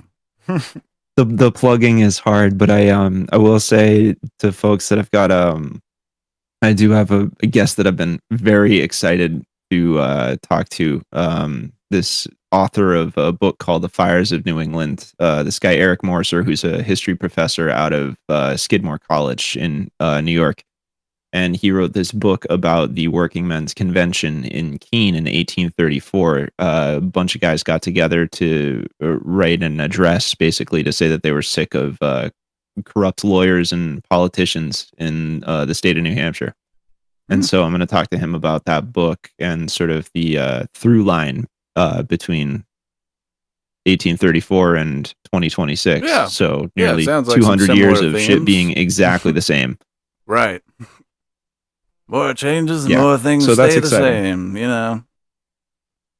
Yeah, it's going to be a pretty dry conversation, as most of my interviews tend to be. But there's if a lot you're, of like, actually information looking for some. so.